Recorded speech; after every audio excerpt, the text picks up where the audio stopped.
part 2 for Saturday, July, let's see, boy, why am I forgetting my dates? Saturday, July 11, a week ago was 4th of July, America's 250th birthday. We have a lot of content available from that. But for the next hour or so, I'll be answering all of your questions about history and social studies, talking about all different types of history from all different parts of the world. So if you enjoyed that, please double tap the screen, like and subscribe, become a friendly neighborhood historian. It's as easy as all of that. And yeah, drop a comment, topic, or question in the chat about a particular historical topic that you would like me to discuss, and I'll be happy to discuss it with you. And yeah, I hope you are all having a very good weekend and a very happy Saturday to you all. And we are really looking forward to today's Q&A. You can also vote on our live stream lecture, which will be Sunday tomorrow at 4 p.m. Eastern. We have Q&As every Friday and Saturday at 6 and 3 p.m. respectively, but then we have our live stream lectures on Sundays at 4. So really looking forward to that. We had like 3 different Q&As yesterday because we kept having technical issues, and we finally resolved them at the end. But be that as it may, we are now moving forward. Hopefully all the tech is good. Be here.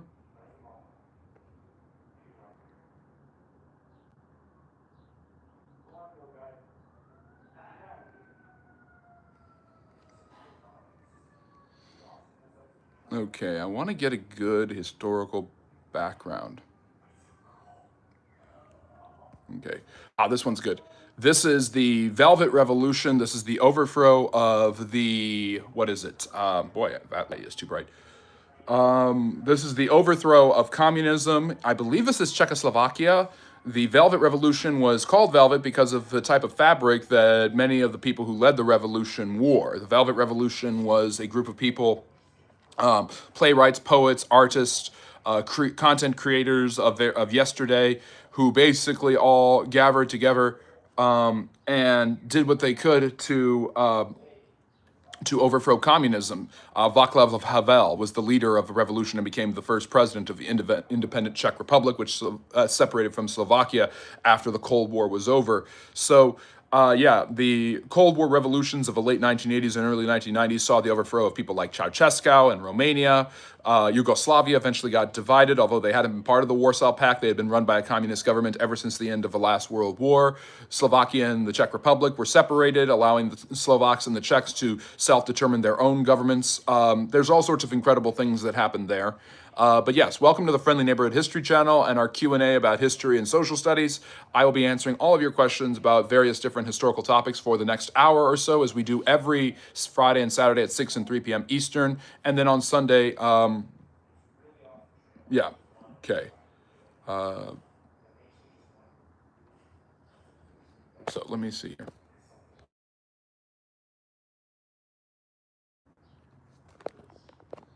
Okay, the internet should be working better today.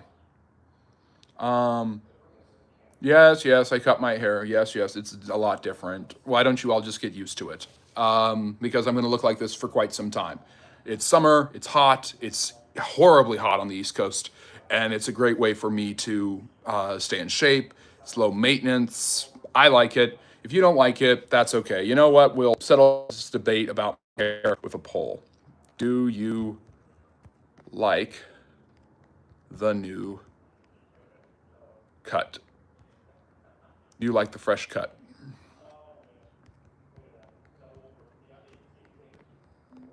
Do you like the fresh cut, G? Okay, we'll see how you guys feel about that. But yes, welcome to the Friendly Neighborhood History Channel and to our weekend Q&A. You can ask me anything you'd like about history or social studies. Yeah, good. I'm glad that the internet is working better. Let me know how you feel about my new haircut, but also ask questions about history and social studies, different topics you would like to discuss. Anyways, a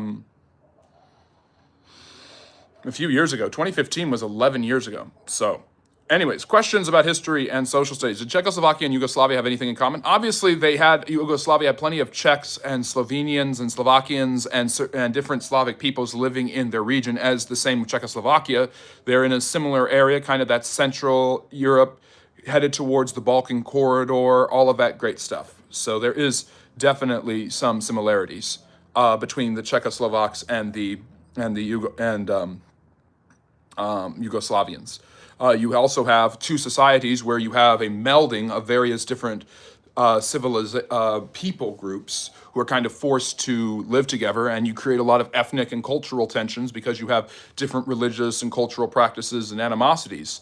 This Balkanization, as it is known, happened in Africa when the Europeans colonized it in the 19th century, basically throwing together different ethnic and cultural and tribal groups that were opposed to each other and forcing them to live in one country with lines, with borders drawn by the Europeans.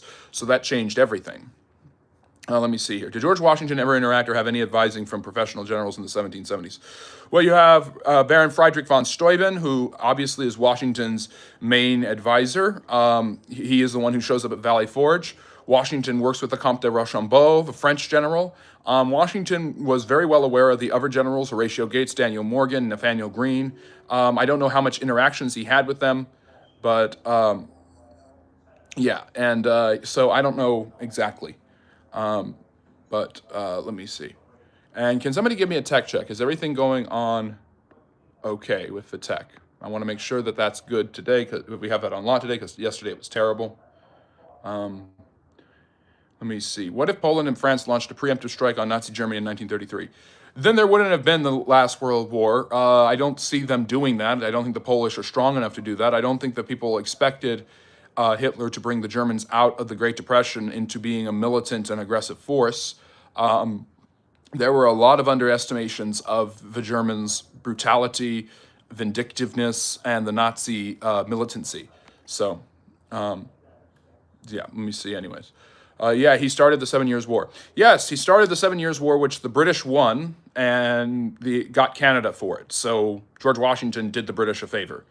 Washington also saved General Braddock's army at the Battle of Manganella, which I talked about the other day. This is actually the central focus of the movie Young Washington. Washington was not. I had never really understood how deeply involved Washington was in the process that actually became the 7 Years' War, the French and the Fort Duquesne. All of that, Washington was actually very instrumental in the settling and surveying of the frontier regions that the French had already started to occupy, which led to conflict with the Indians, which led to conflict with the British, which obviously started the French-Indian War, which is the American leg of the larger global war, the real First World War, the 7 Years' War. So yeah. Very fascinating thing about a war that I know a lot about, but didn't know quite as much about that particular part of it. Did Czech and Hugo speak the same language? Similar, but not the same. What's the significance of the 14th Amendment? So this is obviously the big one that's been talked about because of the birthright citizenship issue, but the 14th Amendment basically guarantees that anyone born of a citizen in the United States is themselves a citizen if they are born on U.S. soil or they are born of a citizen. So the original amendment was intended and eventually became ratified in 1868 during the period of Reconstruction following the Civil War to give African Americans citizenship following them being freed. The question was, are blacks, now that they have been freed, are they Americans? Well, yes, they were born on American soil, so that makes them American citizens. So they extended citizenship to African Americans, not to Native Americans who were considered to be living on foreign land in their own tribal nations. But then this was applied to the Won Kim Ark decision at the turn of the 19th century, where Won Kim Ark, an immigrant who was born in the United States, whose parents had immigrated, was denied reentry into the country when he visited China as an adult, and eventually was given citizenship as a birthright of being born on American soil. So there's jus sanguinis, the right of blood, and there's jus sali, the right of the soil, and those are the two determining factors in citizenship based on the 14th Amendment. The 14th Amendment also lays out strict prohibitions and punishments necessary for the ex-Confederates and for anyone who causes an insurrection or rebellion against the American government, basically barring them from ever being able to serve in public office again. So there you go. Yugoslavia spoke many different languages types, while the Czechoslovakia spoke two different but similar languages. Yeah. And Czech, of course, is its own language. What was the scene that Americans, not Soviets, and the French and British saw when they invaded Germany and saw the camps? Well, it was similar to what the Soviets saw. It was obviously a place of death. either death if it was a death camp, or a place of horrific decay and death if it was a concentration camp. It was absolutely appalling what they found, what had happened to the people in those camps. I mean, do I need to go into more detail? I think you all basically have seen the pictures and understand the history and the stories surrounding the Holocaust and how awful it actually was. Let me see here. I'm unsure, since this is more of a niche story, but do you know what the story about the Battle of Lake Erie with Captain Matthew C. Perry? Didn't the Americans win that battle? This was in the War of 1812. It was a surprising upset against a larger British fleet. They took small boats and were able to attack British ships. I don't know a huge amount about it, but it's an interesting one. Let me see.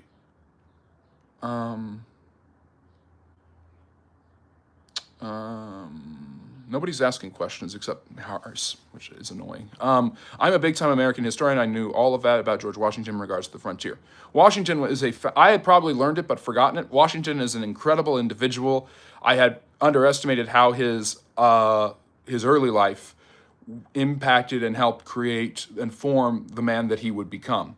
I had known he had served in the 7 Years' War. They had fought in the French-Indian War. That he had been a colonel. He was the highest-ranking officer in the American Army when the Continental War started, because of his service in the 7 Years' War, like many other American generals at the time. So,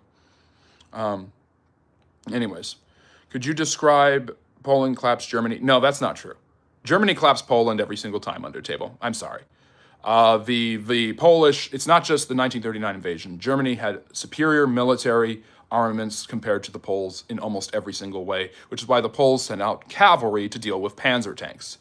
Could you describe the African Ebola outbreak of 2014?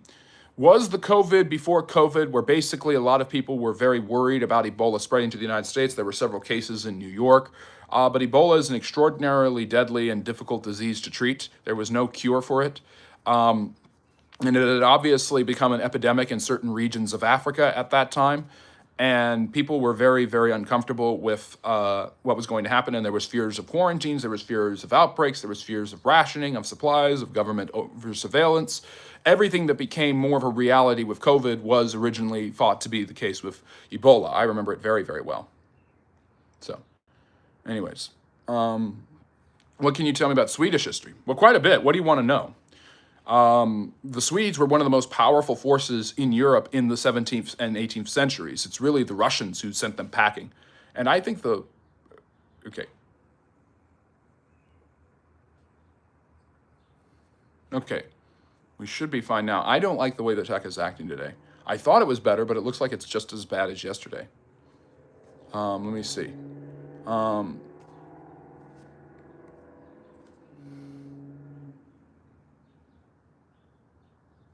Let me see. I'm looking through the chat. Yeah, so the Swedes were very powerful in the 17th century. Gustavus Adolphus was the king who fought bravely against the Habsburgs and the Holy Roman Empire against all odds during the 30 Years' War, and kept the Protestant side alive against much stronger Catholic opposition. You have Charles XII, who basically ruined Sweden's chances of being the power of Northern Europe when he lost to Peter the Great in the Great Northern War. And that basically saw the fall of Sweden and the rise of Russia, with Peter constructing a new capital to be his Baltic window on the west, of course, St. Petersburg. The Swedes are fascinating people. Of course, for a long time, were part of that Viking Orient, and were part of the North Sea Empire, and have become one of the most powerful, I think the most powerful and significant nation in Scandinavia today. I read an extremely good book. No, that was about Norway. It was by Steinbeck about the German invasion of Norway. But there was another, but the Swedish were obviously complicit with the Nazis during the last World War. There's just some smatterings of history about Sweden over the last 1,000 years or so. What is a puppet government strictly, and how much autonomy does it need before becoming a satellite state, before crossing into no autonomy? A puppet government, so there's a very good distinctions to make. Let me see here. A puppet government is basically where the government is set up and dictated by another opposing power. The Confederation of the Rhine was this during the Napoleonic Wars. A better example is, of course, the Anniversary is today. I do daily history videos. What happened today, who died today, and who's born today. And you can check those out whenever you'd like, as well as tons of other content, live, short, and long form about all types of history. But the Vichy government was set up on July 10th, 1940, with Field Marshal Philippe Pétain as the leader, and it was a semi-autonomous government. It was difficult for the Nazis to administer it because there was Free France, which was obviously French territories in Africa and other parts of the world that the Nazis could not control. A puppet government basically does what another government wants it to, following a particular agenda. A satellite state, it has even less autonomy. Its leadership and governmental apparatuses are selected directly, pretty much directly, by the other power. The Soviet Union did this during the Cold War. And no autonomy is when a region is annexed, such as Crimea or Ukraine was, by the Soviet Union, or by the Russians even before that. And is basically, despite regional forms of autonomy, such as the Ukrainian Soviet Socialist Republic, being part of the greater Soviet Union, is completely controlled by Moscow, by the Russians. Yeah. Let me see here. And yeah, you can follow us at the Substack. You can read my articles. You can join the Discord for all the great discussions. And you can, of course, join Patreon, where you can check out all sorts of extra content, including my series on the First Ladies. So, you were perfect before, but now you are a mess. So you can vote and see if you like the new haircut. People don't seem to like it. It's all right. It's the summer. It's hot. I like. It's easy to maintain. I don't have to worry about hair falling out in the shower. It's fine. You're gonna have to get used to it. You're gonna have to get used to seeing me this way. There's a professionalism about it. No, I am not joining the army, but I appreciate that. I've heard it all since then. Going bald, curly from the Three Stooges, definitely heard it all. But, it was a stylistic change. It was time to do something different. I haven't had a different haircut in the 2.5 years I've been doing this channel. It's always been, a fade. So there's the fade part with my hair up in the front. So, and you can check out all the live form videos and long form videos and short form videos where you see me in there. Let me see. No, you're 100% right about 1939. Poland was demolished in 6 weeks, but you're incorrect about the early 30s. Also, Polish cavalry dismounted to use anti-tank rifles to shoot at panzers. Yeah, that didn't work either. I still think the Germans beat them, unless the French are helping them. Hot Zone. I'll have to check out Hot Zone. Thank you for that recommendation. I remember when Lake Erie caught fire. It's being cleaned up since then. I remember Washington being described as fearlessly charging into battle on horseback. I don't know. We might be thinking of different battles of Lake Erie. There have been several. Excuse me, I don't believe Washington ever fought at Lake Erie. Oh yeah, but you're talking about at Mangonella? Yes, Washington supposedly, he was injured multiple times. He had horses shot up from under him. Now, in the movie that I saw for 4th of July about young Washington, it really did a good job showing a very realistic, thoughtful, and accurate depiction of all different sides. You felt sympathy and understanding for the Indians, for the French, for the British, for the American colonials, for Washington himself, but you also saw his weak spots, his failings. But at the same time, it only a couple times dips into the jingoism where you think an eagle is going to come and fly over his head, a bald eagle, because he's an American. And that was and at the very end, he meets with a couple of Indian chiefs who tell him about the legends of somebody being protected by the Great Spirit. Many people have believed, especially Christian conservatives, that George Washington and the Founding Fathers were guided by God to create this nation. The Founding Fathers did seem to believe in certain aspects that they did have divine intervention to help them win the revolution and to bring about this political experiment called America. They were not Washington was not necessarily a believer in miracles like that. And there doesn't seem to be historical evidence of those things happening. There's a famous story of Washington praying after he's forced to retreat from New York before he crosses the Delaware, and a British soldier being sent to assassinate him, and seeing a spy, and seeing that and running back and reporting that we have lost because the American general is on his knees asking for divine intervention. That's all legendary. There's no historical evidence of that ever happening. Did Washington pray frequently with his men? Yes, there is evidence to suggest that he did. Was Washington a creedal Christian? I've talked about this ad nauseum, especially in the last couple of weeks as we've been talking about America's semi-quincentennial.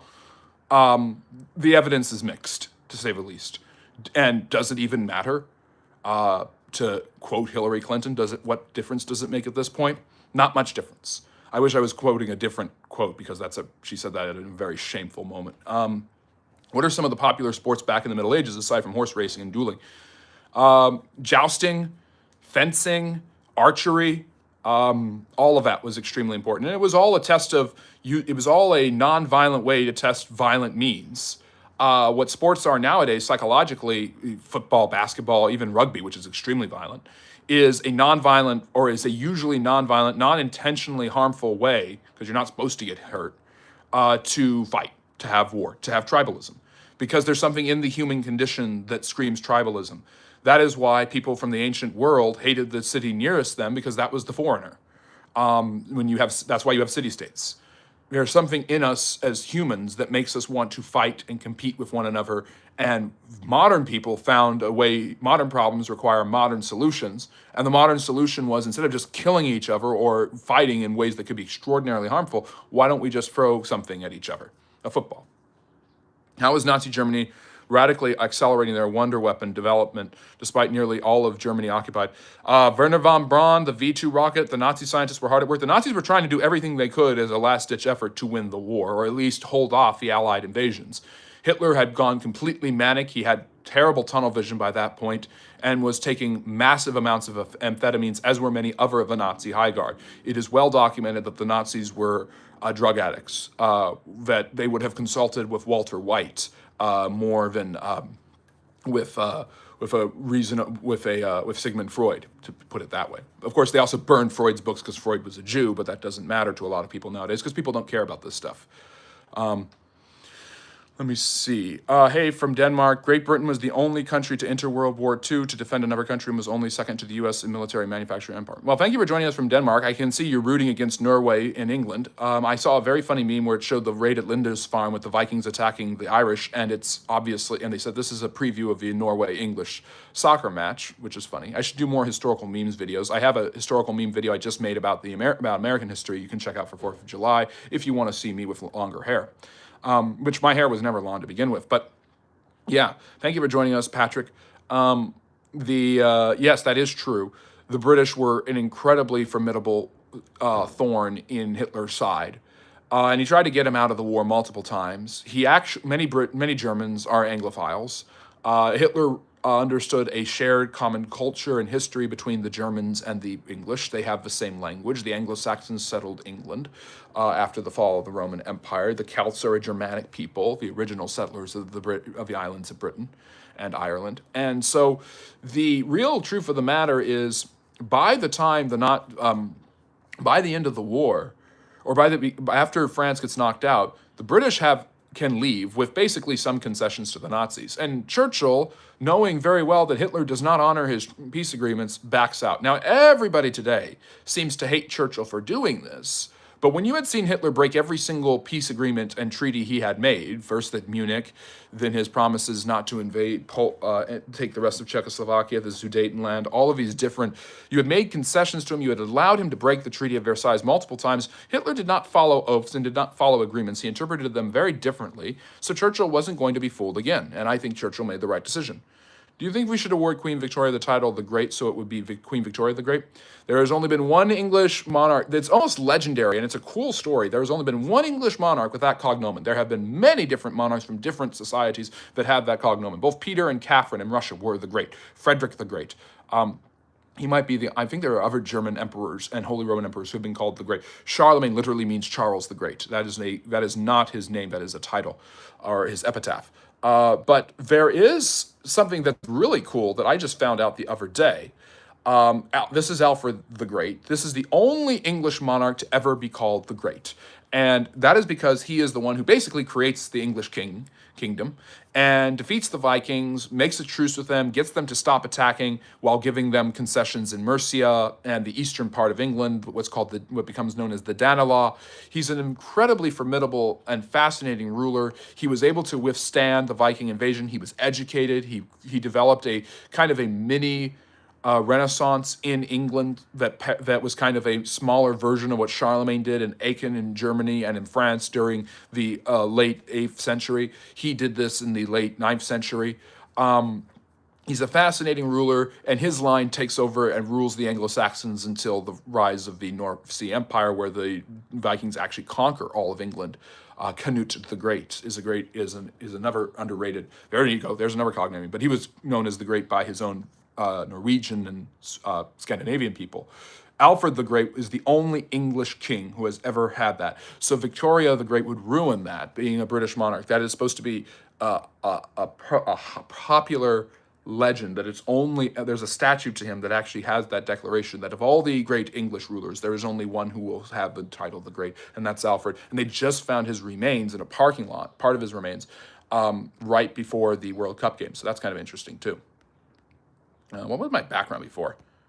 Oh, geez. I think it was Velvet Revolution. Let me see here. Hopefully you're enjoying this. If you are, like and subscribe. I'm going to change it to this. This is Edward. This is probably one of the most skulking evil figures in history, Richard III. Fascinating guy. What would you argue was the most important Summer Olympics event? I believe it was 1984. It's either 1984 or 1980. There's also 1968, the Black Power salute. Tommy Robinson, I forget the name of the other guy, if I have their names correctly. What was the Night of the Long Knives in Nazi Germany in 1934? This is where Hitler purged the SA, which was the paramilitary group that had been his closest supporters, including killing off many of its leaders, like Ernst Röhm. And it was a way to basically make sure that the Nazi party was cleaned up, loyal to him, and ready to do his bidding by purging his political enemies. Dictators do this all the time. Stalin did something very similar a few years before and a few years after. Why did Denmark and Sweden fight so much? I'm still mad at what the Danish did to us. Tell me more about the Stockholm bloodbath. The massacre of Stockholm? I don't know a huge amount about it. The Danish Christian II, or was it the third, was the king of Denmark, became temporarily the king of Sweden. There have been many moments in the history of both countries where they have attacked and oppressed each other. The Norwegians have been involved in that too. Going back to Viking times, there's the North Sea Empire where they were all kind of unified and controlled. Familiarity breeds contempt, and that's definitely true in life, and that's definitely true in history. You look at Southeast Asia, there is a lot of bad blood between the Laotians, Cambodians, and Vietnamese. There is terrible resentments between the Chinese, Koreans, and Japanese. The French, the English, and the Germans have a history of hatred and frustration with one another.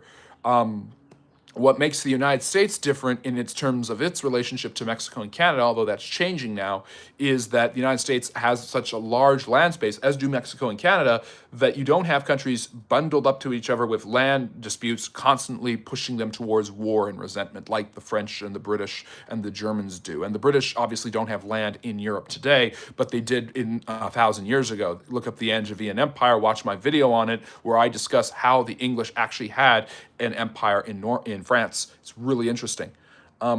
So familiarity breeds contempt, and I think that might be an explanation as to why, despite having very much the same history and lineage, these people, just like the Middle Easterners, just like the Southeast Asians, and just like the Western Europeans, have a long history of warfare and bloodshed. I would like to personally thank the United Kingdom for their support to our cause during the Civil War. Yeah, your cause is lost, and it was bad anyways. Your cause is bad, and you should feel bad. Why did, I already answered that. Did Nazi soldiers really take amphetamines? Their leaders did. I don't know about the soldiers directly. Some of them did. Let me see. Support for slave-loving Confederates were at an all-time high at the peak of the Civil War for British citizens, which is an irony because the British had already ended slavery without a civil war. Well, actually, at Cap for Life, you can go watch my other live streams where I do have hair. So there you go. Let me see here. Because Denmark used to own a mini empire composing of Denmark, Norway, Iceland, and the Danish Virgin Islands, now the U.S. Virgin Islands. That's true. And they also own Sweden at certain points. They own Norway. There's the North Sea Empire. Canute the Great owned England for a time. Canute was so humble and was so lauded that people believed he was a god or divine, and he actually stood by, or sent from heaven, and he actually stood by the waters and commanded them to move, and they wouldn't move, and he didn't do this because he was insane. He did this to prove that he wasn't divine. It's a fascinating, fascinating story. And yeah, they own Greenland. The Danes still own Greenland. They own the Virgin Islands. They're the ones that sold it to the United States. So despite a lot of frustration with the whole buying Greenland thing, understand historically the United States has wanted Greenland for a long time. They occupied it during the last World War. Harry Truman offered money to the Danes for Greenland, and they refused. And the U.S. bought the Virgin Islands 25 years before that from the Danes. So some fascinating stuff there. Let me see. You need a bald fade on the sides. I mean, it's a number 2. Or sorry, it's a number 3. If it's a number 2, it'd be really bad. But yeah. It's an interesting haircut. I'm getting used to it, and I like it because it's the summer and this heat wave has been ridiculous. So I'm beating the heat, and I hope you are too. A Neo from the Matrix, I'll take that. Some people, unfortunately, compared me to a skinhead, which I hate. I'm not running for Senate in Maine. Well, he's not running for Senate in Maine either. Why do Europeans have a severe hatred for gypsies? I think I answered this in the live stream yesterday, although it might be during our technical issues. Gypsies, which is actually an offensive term for them now, the Romani people, are itinerant. They do not have necessarily a homeland. They originate, like many different European groups, from the Asian steppe, from the Indo-Aryan, from the Asia Minor and Anatolia, and that whole road that you can go back and forth between Eastern Europe all the way to India. Nobody knows exactly their ethnic makeup, at least I don't know it. But they have been seen as outsiders by the Europeans because their culture is different. They do not have necessarily a homeland, and they have been seen in the past as marauders, con artists, manipulators, liars, cheats, swindlers, all of that. So the same way, so stereotypes have developed in Europe against the Jews being, this is where the stereotype that Jews are greedy comes from. Jewish moneylenders during the Crusades charged interest, which the Catholic Church taught at the time. All interest is usury, which is extraordinary amounts of interest. And so because of that, the Jews were heavily persecuted, and that's where Jewish moneylenders and all those stereotypes come from, that the Jews run banks and they run the world and all this stupid Rothschild nonsense. That was also, those stereotypes on a less centralized systematic level were applied to the gypsies, who were seen as swindlers, manipulators, and con artists who would basically scam you out of your money. So if you get gypped, which refers to the gypsies, you are getting screwed over. This was a common stereotype, not necessarily true. They were heavily hated and targeted for all sorts of discrimination, including for annihilation by the Nazis during the Holocaust. And so when the Allies liberate the different concentration camps, as we talked about earlier, they find plenty of gypsies, Romani gypsies, who are being targeted for systematic annihilation because the Nazis believed they were an inferior people. They hated all Slavs, but the gypsies in particular got a lot of hatred. And the gypsies, if I'm correct, are not Slavic. They're considered, the Slavs hate them too. The Russians don't like them. They had a presence in the Russian Empire. They had a presence in the Balkans. They had a presence in Central Europe. They are culturally distinct, different people. There's a great movie about the French resistance called Army of Shadows. Not sure how accurate it was. Well, yeah, the thing is, I don't think any account of the French resistance is accurate, because after the war, everybody, even people who had supported Vichy France, which was the Nazi puppet state in France, led by fascist militant state, said I was part of the resistance. And of course, Charles de Gaulle leads the resistance and wins his place in history as being one of the great leaders of history because of his resistance. Not so much what he did as the leader of France, but yeah. I don't know how accurate it is, but everybody wanted to be part of the resistance, especially after the war when the resistance won. Hatred for gypsies is actually more prevalent in Europe than racism in the United States, which is ironic when Europe wants to comment about American racial tensions. The Europeans are extraordinarily racist. If the Americans are racist in the most diverse society in human history, other than maybe the Roman Empire, then actually it is more diverse than the Roman Empire, then the Europeans are even more racist by that proportion. The Europeans are racist towards one another. There's ethnic and tribal tensions that go back for centuries, and they certainly do not have a history of tolerance of non-European peoples. So, but of course, that is only in response to the idea that when the Europeans attack the Americans for being racist. America has more examples of racism because America has a more diverse society. Well, the 14th Amendment is not about Lincoln. Lincoln is about the 13th Amendment, and Lincoln is an extraordinary movie. I have thoughts on all world wars. Were we liberating or colonizing? Your thoughts, bro. You're talking about the United States. The United States took liberating into colonizing. And the United States colonized in a different way than their European counterparts who they were liberating. They colonized through hegemonic influence, not through occupying and colonizing and imperializing large areas and turning them into satellite states or just all-out territories. They instead were like, okay, we've defeated you, or we've liberated you, we've helped you win, we're gonna rebuild you, and here are the quid pro quos. The Marshall Plan, the rebuilding of Japan, these sorts of things were not fully altruistic efforts by Americans to give humanitarian aid to their European and Asian allies or enemies. But the United States does do something unique, and is that it is the only victor to pay in a world war. Victors do not pay. Victors get paid. Victors do not rebuild. The losers rebuild. That the United States flips that on its head with the Marshall Plan, with obviously a lot of politically expedient ties. With rebuilding Western Europe, they avoid it shifting into Bolshevism and embracing communism. They avoid the spread of Soviet ideas into France and Italy in particular, and they mix it with their Cold War containment strategy to build an alliance where they have a huge hegemonic influence.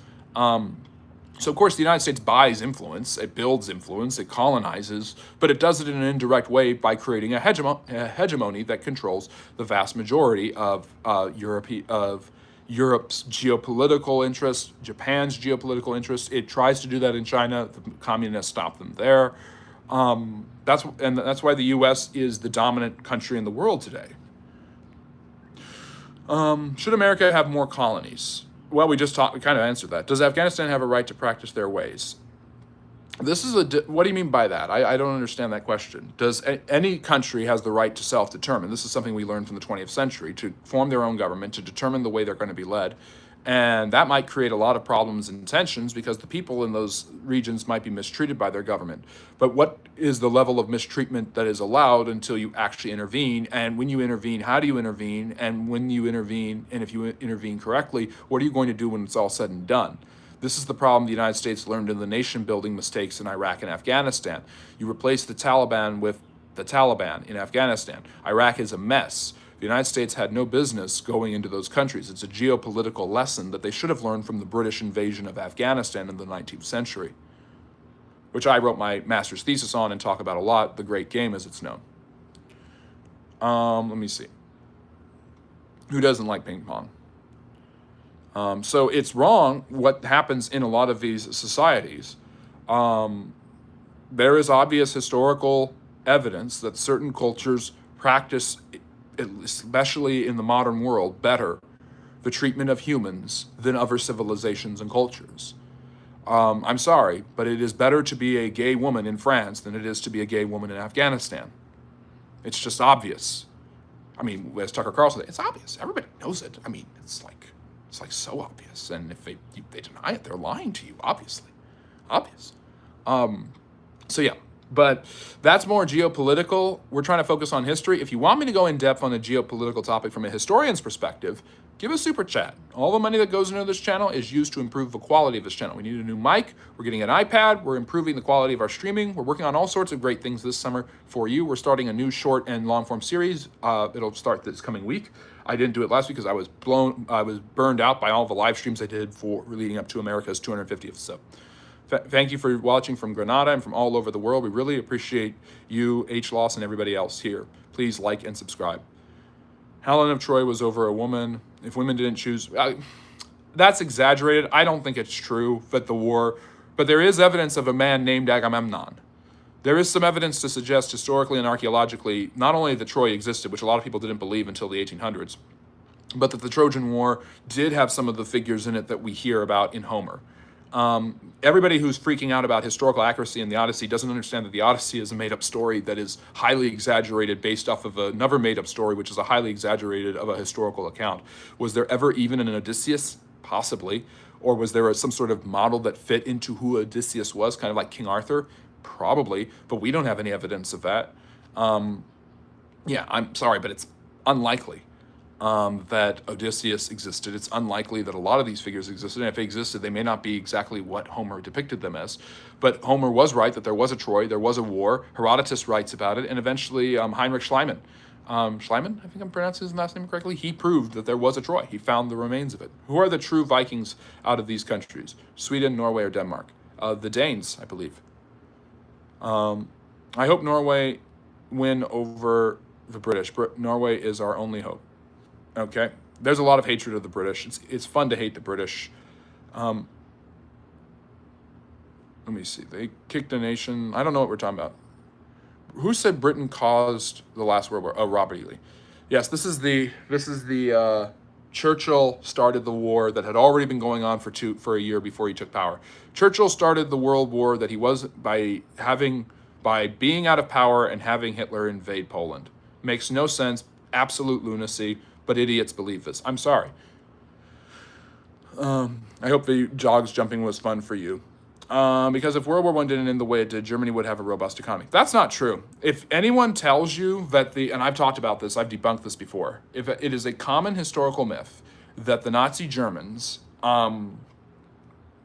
propagated, you are actually believing Nazi propaganda when you say that they were forced, that the British and the French pushed them into this position, and that's why the World War happened. The next one.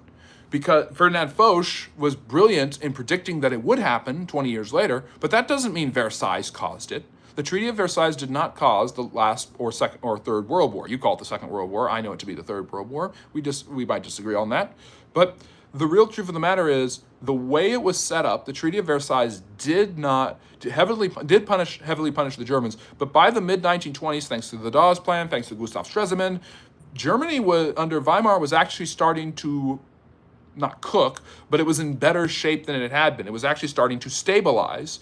It was their dependency on the American economy that would be their downfall, because the American economy collapsed with the Great Depression. The German economy collapsed even harder, and their society was thrown into absolute chaos, and out of the chaos came order in the form of the Nazis. There was a fear of the rise of communism, so Paul von Hindenburg and the right wing in Germany, wanting the Nazis to crush the communists, allied themselves fatefully and foolishly with Hitler and his ilk. So, no, that is a Nazi lie. That's Nazi propaganda that they used to gain power and to justify their actions. That they were just undoing this unfair treaty. A friend of my brother's was in the Reagan invasion and got 2 veterans points being in combat zone to get in the post office, screaming Eagle Second. That's interesting. Thank him for his service. No, Hitler did not lash out. He deliberately used Versailles and the German financial issues to gain power and manipulate the German people to follow Nazism. They lied. The Nazis lied. Are you surprised? The rise in German authoritarianism is due to the amount of chaos happening in places like Weimar, Germany. Yes, it was very chaotic. Out of chaos comes order. We all know this. This is very well established. But it was the right wing in Germany allying itself with the Nazis in order to stop the communists in the midst of economic and social peril. And Hitler did not pay back any more war indemnities, and then basically did what Stalin had done. By the way, for people who like to talk about how Stalin and Hitler hated each other and were different, well, yeah, that's true, but Goering got his 4-year plans from Stalin, from the 5-year plans. There is a lot of parallels to Hitler's rise and the industrialization of Germany and its economic stabilization in the 1930s, and what Stalin had done about 5 years previously in the Soviet Union. And I'm just reading now, Stalin wanted to join the Axis powers, but Hitler said no because he hated communism. So there was an affinity and even almost a level of mutual respect until Barbarossa between Hitler and Stalin. And people will say, well, Hitler was a right-winger and Stalin was a left-winger. First of all, that's not true. But more important than that, the idea that, well, if Hitler was a left-winger, why did he invade the Soviet Union? Well, Stalin and the left had no problems, the far left, the Marxists in Russia, had no problems killing other leftists in Russia. Look at Bukharin, look at Lev Kamenev, look at Kirillov, look at Trotsky. There was no problem. There was no problem having fights between far left groups. Now, what the Nazis were different at was nationalizing their socialism and taking all of the traditional cultural values that were seen as in Marxism as bourgeois poppycock and ways the bourgeoisie oppressed the lower classes, and taking those apparatuses, religious loyalties, nationalism, pride in your culture, race, just blatant racialism and racism, and rising that to the nth degree, which is what the Nazis did. And those were how you gained political and cultural legitimacy and power. The Nazis did not have any real love for Christianity. They used Christianity, the Iron Cross, the Hakenkreuz, which is the swastika, on the swastika, as a way to connect to German history, culture, and roots. But they did not have. Most of them were occultists. Some of them had. If some of them were atheists, they were not. Some of them were Christians in some form, although they certainly didn't act like Christians are supposed to act, supposedly. But there was definitely the cultural and traditional and religious and social apparatuses of making Germany great again, of appealing to German history and roots that communism would never, Marxism, Leninism, Stalinism, Maoism would never appeal to, because those are seen as enemies of progress and revolution. So fascism and communism are very similar. They are not, but that is their big difference. You have an authoritarian government, you have a planned economy in both, you have militancy, you have violence, you have political repression and oppression of people's rights and freedoms, but you also have a complete difference. One aligns itself with economic and social policies centered around a party, and the other allies itself, legitimizes itself with the cultural and historical traditions of your society. I'm sorry, that's a long answer to a great question. Sweden was the real Vikings. Yeah, the Swedes are definitely one of the most dominant people groups in that region. They're the largest country. I think they have the largest population. Which of all these problems were due to absolutely gutting Germany? Yeah, that's not true, but I think I've disproven that. Yeah, they also found Alfred the Great's remains in a lot. We just talked about that. I'm going to catch up with the chat. If you have a question, I will answer it soon. Let me see. If Patton didn't die, what could have had been his legacy continued? Maybe in career or politically? I don't know. I do know he held a harder view on communism. I think he would have been if Truman was willing to dismiss MacArthur, he probably would have been needing to dismiss Patton, or who knows, maybe Patton and MacArthur would have forced Truman's hand, and there would have been the use of another nuclear weapon against the Koreans or the Chinese. I have no idea. I think his legacy would have been pretty secure as one of the greatest generals in American history. Let me see here. And Love a Buzz. Yeah, I mean, we've got about 30 people have voted, and it's leaning towards they don't like the new haircut, but it is what it is. It'll grow out, so just be patient. How can you be Anglophobic when the British are likely Anglo-Saxons from Germany and Denmark? Exactly. If you love Germany, if you love the Nordic peoples, if you love Northern Europe, you also have to love the English. Hello, Julietta. Welcome to the Friendly Neighborhood History channel. Good to have you here.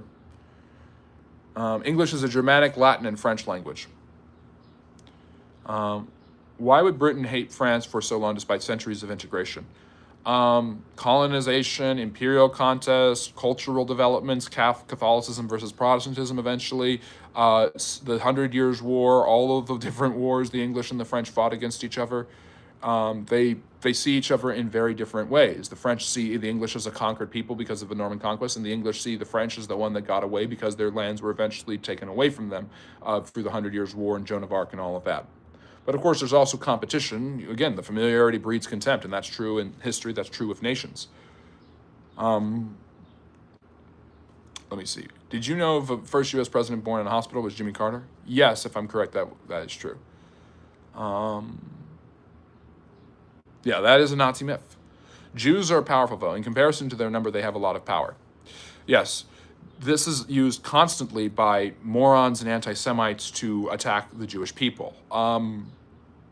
Disproportionately, all the cultural, ethnic, and social markers for success, including proper amounts of education, stable family living situations, economic feasibility, educational access, Jewish people, no matter where they are in the world, no matter how oppressed they are in that world, have always followed those metrics very successfully, especially religious Jews. And this has led to a disproportionate amount of success, wealth accumulation, and discovery and inventions. We just celebrate, if you like Nikola Tesla, he's Jewish.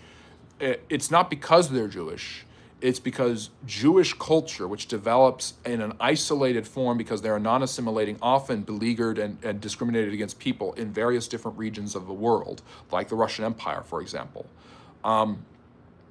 Those societies develop proper cultural apparatuses that are markers for success. Charles Murray has written about this. Now, he's extremely controversial, but he's right. I mean, the information he points out is hard to argue with. Ashkenazi Jews are the highest performing on IQ tests. along with different Asian groups. And this has nothing to do with race. This has nothing to do with secret powers. All this has to do with is the proper markers for success, beginning at a young age through education and through proper financial and social stability. Even and for the Jews to do that under great duress, being persecuted heavily in Europe, the Middle East, and America, that's pretty impressive. In fact, a book I read in college suggested that the Russian Jews' exodus, it led to a lack of specialized labor, which caused the Russian Revolution. That Russia could have industrialized and become economically more prosperous and stable had the Jews not been so heavily persecuted that they exited the country in heavy numbers during the 19th century and went to the United States mostly. How can you say all the Jew stuff is nonsense? Easy for you. You are living in the United States. You don't live in Europe and know the history and aftermath. What do I mean by the Jew stuff is nonsense? What I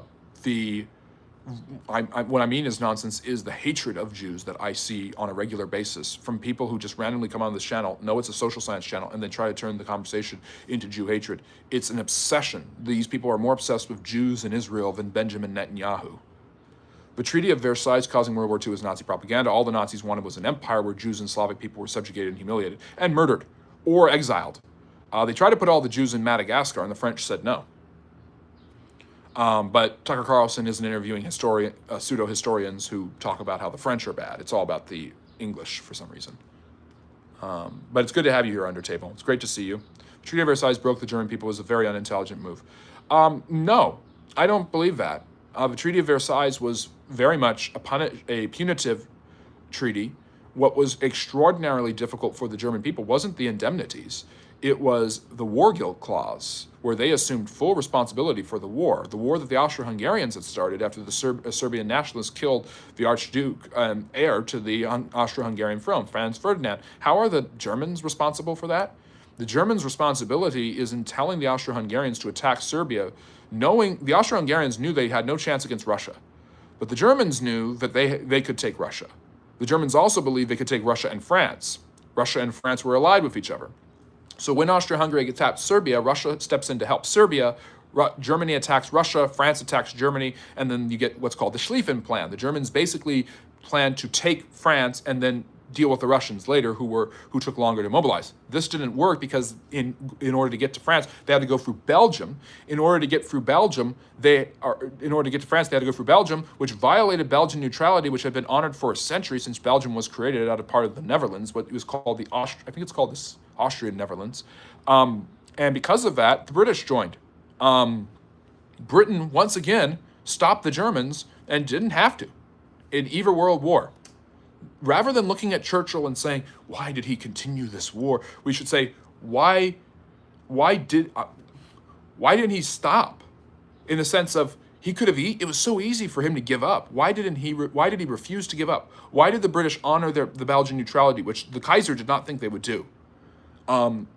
It's an incredible testament to British tenacity, honor, and the sense of duty that the British have, because Britain has an incredible advantage being an island nation this has kept them from invasions from Hitler and Napoleon, which didn't help the Russians. But what's fascinating to me as a historian, as a European historian, although I study all different types of history and I love all types of history, and I'll talk about any of it if you guys, if you drop a topic, comment, or question in the chat, and I've got tons of videos about all of it, and plenty about American history and Latin American, but so on. But what's fascinating to me is that the British didn't have to do it, could have backed down both wars, but chose to do it. And Britain has been in this position multiple times. Because really, being an island has this advantage of the British deciding how European they want to be. Now, they are a European people. They're Germanic and have heavy influence from the Roman Empire, like almost all of Western Europe. But they're also Christian, of course, Western Christian, Catholic, and Protestant. I'm not saying they're not European, ethnically, culturally, and historically, but what I'm saying is, at different times, they've decided how involved in the affairs of a continent they want to be. They get to pick and choose, unlike the French or the Germans, or the Italians. So, because of that, at different times in its history, Britain has seemed extremely prevalent in determining international affairs on the continent. And at other times, it seemed like it has no interest whatsoever in continental affairs. And like, it's, you handle that. We're going to go off and explore because we've got the ships. You're an island nation. You build the ships. In order to protect the ships, you build the Navy. The Navy is the greatest in the world, the greatest in history. And that, although the Americans have surpassed them in terms of might, the British have, pound for pound, in terms of historical significance, the greatest Navy in history. And that Navy goes around and protects a huge empire. Why did the British build a larger empire than the French and the Germans and the Americans? Because of that Navy. It's a fascinating thing. So if you don't like the English, if you're Anglophobic, then you really need to understand that you can't have most history, even non-Western history, without some mention or reference to the British Empire, to Britain's incredible position as this island nation that can choose to be European and can choose to be whatever it wants. The agnosticism of the British, the ability to go back and forth, is pretty fascinating. And if you look at it, that continues to this day, even after the British Empire is dead, because Brexit was a decision to revert back to that isolationism. After the 100 Years' War, they reverted back to it for a century and a half. Actually, for longer than that. But it's really a fascinating thing. And I think it's fascinating that they chose, rather than reverting to themselves, to step in and stop the Germans in both world wars. Let me see here. My perspective is that runaway inflation and social disarray is what enables authoritarians to grab power, which largely were conditioned by the aftermath of World War I. Except that had already been taken care of by the mid-20s. Look up Charles H. Dawes. Look up the Dawes Plan. He became vice president. Not apparently to the U.S. Y'all bombed 28 countries since 1945. Yes, the United States has bombed more countries than anyone else. The United States has been more involved in foreign disputes other than the British Empire more than anyone else. But the question is, this is a question I hear all the time, a critique I hear all the time of the United States. What is the alternative to U.S. interventionism? To act like the Americans are imperialists is to buy Soviet propaganda. Yes, there are times where America has acted imperialistically and acted like an empire and become and had imperial ambitions, usually through hegemonic means, through transactional means, through quid pro quos, through humanitarian efforts. They build their influence and power base. They don't do it through land acquisition the way the British and the French did, or the Russians for that matter.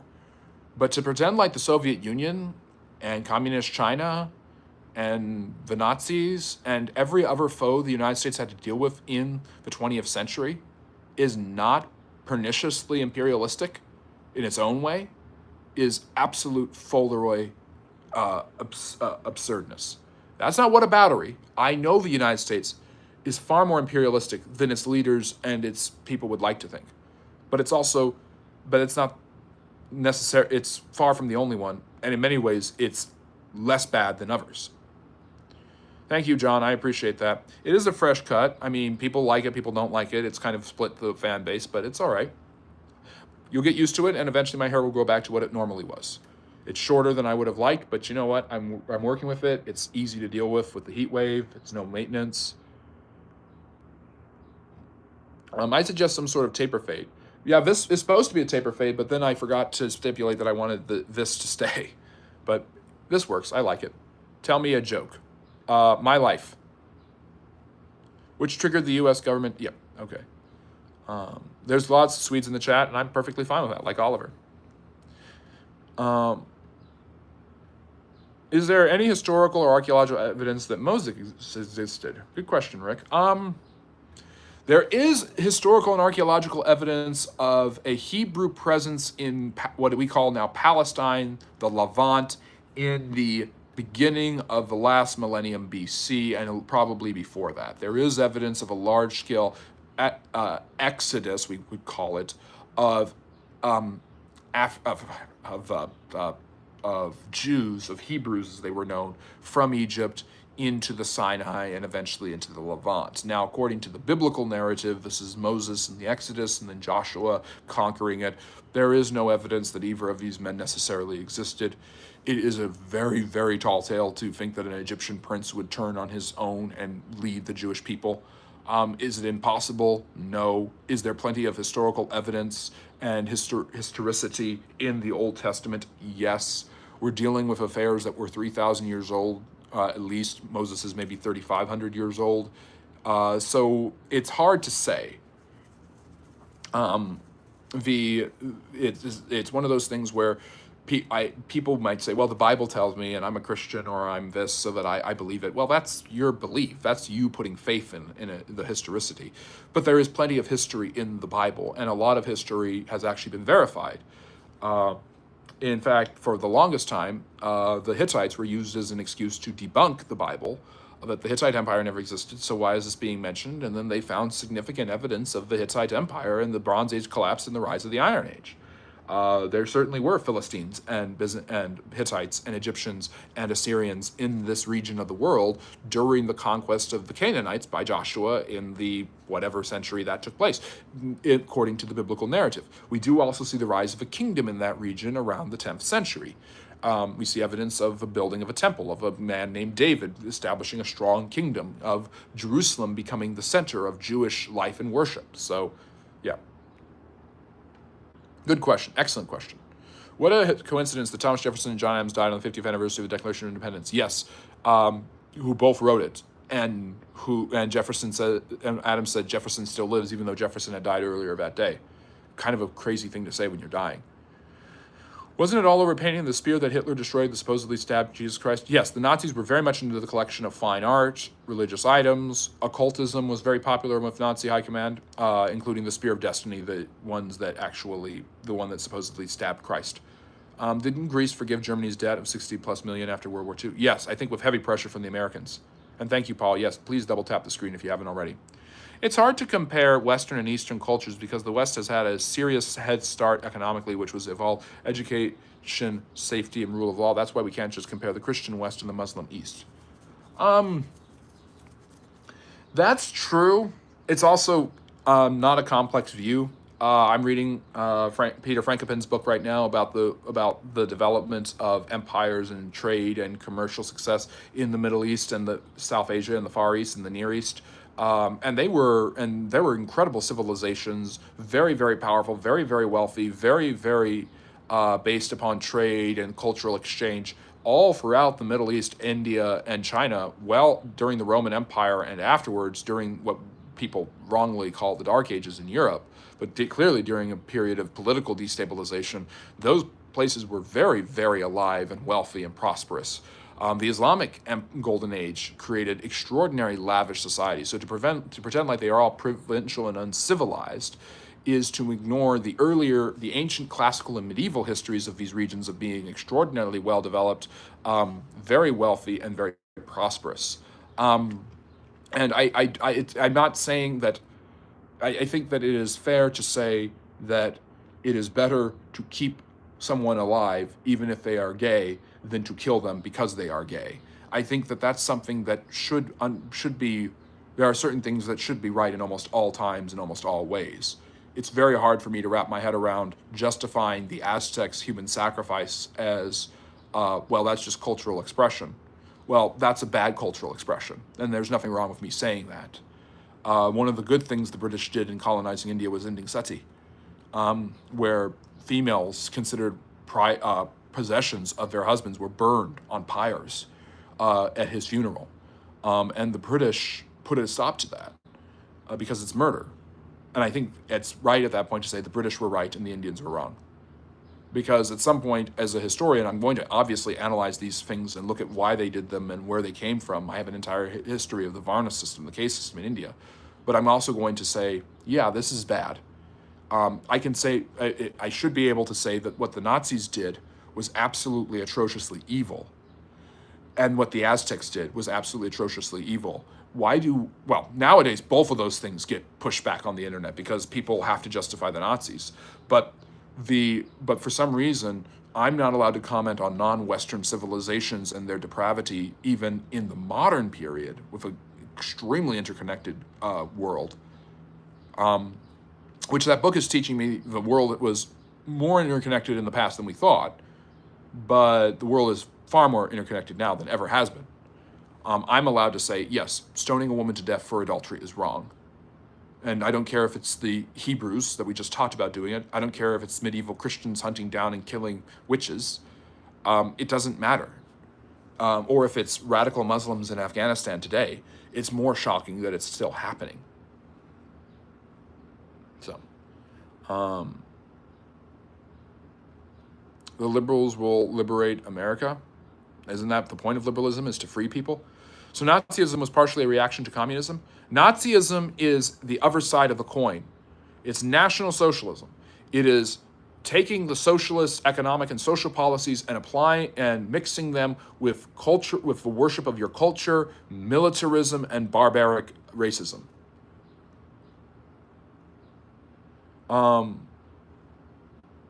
Yeah, let me see. The problem with right versus left is that people think of it two-dimensionally. True. The horseshoe theory I'm starting to see is more and more true. When I see Tucker Carlson and Greta Thunberg agreeing on stuff, I start to pause. Stalin and Adolf singing Just the Two of Us and Speak Europe. YouTube, well, that's what they did. Everybody focuses on the invasion of Poland. We were talking about it earlier. Undertable knows a lot about this, but Undertable also knows, because he loves Poland and he loves Polish history, but 2 weeks after that, the Soviet Union invaded and took the eastern half of Poland. Stalin wanted a buffer zone. He wanted a communist country. The Soviets had been eyeing Poland since Pilsudski. Field Marshal Josef Pilsudski, who has the greatest, look him up, he has the greatest, let me see, do I have a picture of him? He has the greatest mustache in human history. I mean, this guy's mustache is banging. Put Stalin and Hitler to shame. But Lenin had tried to force the communist and Bolshevik revolution into Poland. The Poles, when it didn't materialize the way he wanted, he sent the Red Army to invade, and the Polish surprisingly defeated the much larger Russian force. And it kept communism from spreading into Eastern Europe 25 years before the end of the Cold War. To pretend that Stalin, Lenin, and the communists were not imperialistic or acquisitive because communism doesn't talk about it inherently is ridiculously naive. How do you think communism spreads? Through political espionage, through political entanglement, and through revolution and conquest. Just like any other ideology. Just like all the other empires spread. I can't find a picture. Dang, I love the picture of Field Marshal Pilsudski because he's got that awesome mustache. But look it up. I've done videos on him if you want to watch my videos on him. He's a great Chad. Basically kept the communists from taking over, established his own independent society with himself in charge. Who knows? Maybe he would have been able to stop the Nazis if he had lived. He died in 1935, before the Nazi threat really came to full fruition. Yep, can't get a picture of Field Marshal Josef Pilsudski. Fascinating guy. Anyways, back to the history. Did fascism start in Italy did fascism not start in Italy and technocracy start in France? Kind of. Healthy countries produce healthy individuals. Broken countries produce broken individuals. Look at Scandinavia. Happiest people on earth and highest standard of rule of law. Not a coincidence. Yep. Scandinavian countries tend to have extraordinarily long lives. They're politically the most egalitarian between men and women. They have emancipated gay people. There's a lot that's going on in Scandinavia that could be the envy of anyone in the world.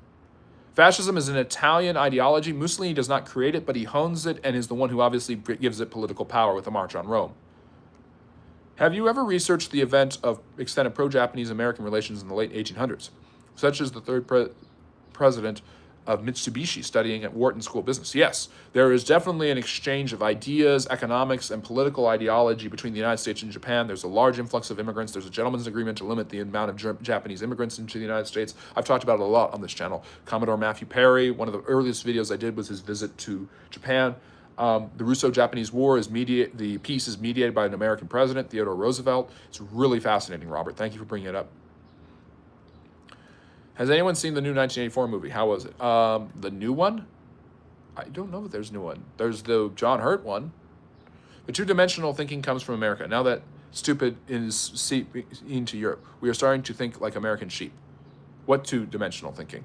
The majority of historians and political scientists classified Germany as far right.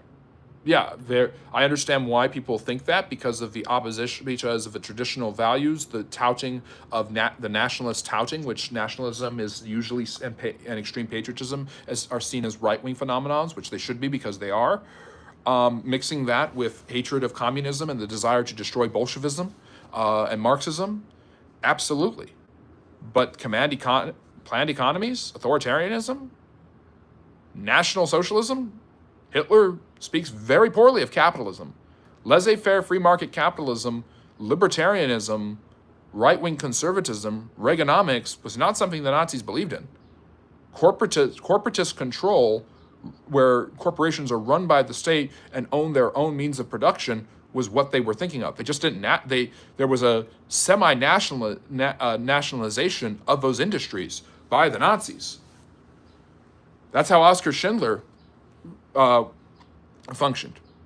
That's how he was able to convince the Germans to let him keep Jews in his factories, who he ended up saving. Didn't Hitler point to the American stock market collapse affecting Germany as a reason to nationalize their economy too? Yep, and this is what Stalin had done. Stalin was seen as a success because he had industrialized the Soviet Union at the time when the European and American economies had collapsed and capitalism was on trial by people like John Maynard Keynes. And Keynes realized that in order to save capitalism, you needed government intervention and spending in the economy, but you didn't need but socialism wasn't the way to go. Keynes is actually the moderate between the laissez-faire libertarianism and capitalism of the past and socialism, which is interesting because laissez-faire capitalism, like pure communism, like real communism that Marx wrote about, haven't been tried because they're not because they're, it'd be so amazing to try these ideologies. Just imagine, it's not Ayn Rand and Marx. They're not possible. They're just not possible. You cannot have a society where the government is not involved at all with economic activity. And you cannot have a society where the government is the economic activity. And by government, I mean the workers own everything and all of this stuff. Lenin realized that was Folderoy when he took over Russia. We would like to take this moment. Yes, AIPAC, I appreciate it. The super chat, I appreciate. I'm not endorsing the Greater Israel Project. What are the 3 world wars? Okay, Jambo. At this channel, we believe, at least I believe, that the 7 Years' War is the First World War. The Great War with the Kaiser is the Second World War, and the Nazis are in World War III. That's what we talk about. And you know what? It looks like we're pretty divided on the fresh cut. So I'm going to do another poll. We're going to go a little longer today because this is to make up for yesterday where we had so many issues and so many problems. We appreciate all the participation, all the questions. And we're going to ask how many world wars were there. We did this poll on the channel. But I'm going to let you guys decide. Maybe you find my arguments persuasive. Maybe you don't. Harsonet, if you're still here, put the video about the First World War in the chat. Let people learn about the 7 Years' War. And we're going to put, can I change these? Oh, good, I can.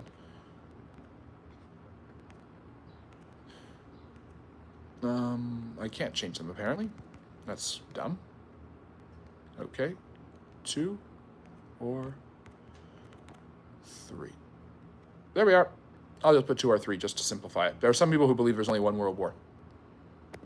And there you go. So you can vote on that. How many world wars do you think there were? Probably go for another 10 minutes or so, but I want to catch up to the chat. Tomorrow's our live stream lecture at 4 p.m. Eastern, where we'll be discussing, well, you get to vote on it, but it's most likely, it looks like it's going to be British history. You get to vote on YouTube and on Discord, so join the Discord. And Moped, thank you for becoming a member. I really appreciate that. Yeah, the haters wish they had my hairline. I actually thought my hairline was bad until I got this cut. Then I realized, actually, my hairline's fine. So I'm going to catch up to the chat. Tomorrow, live stream lecture, but we might have time at the end for Q&A. We usually do. But it's going to be the history of Britain, so it's going to be a long one.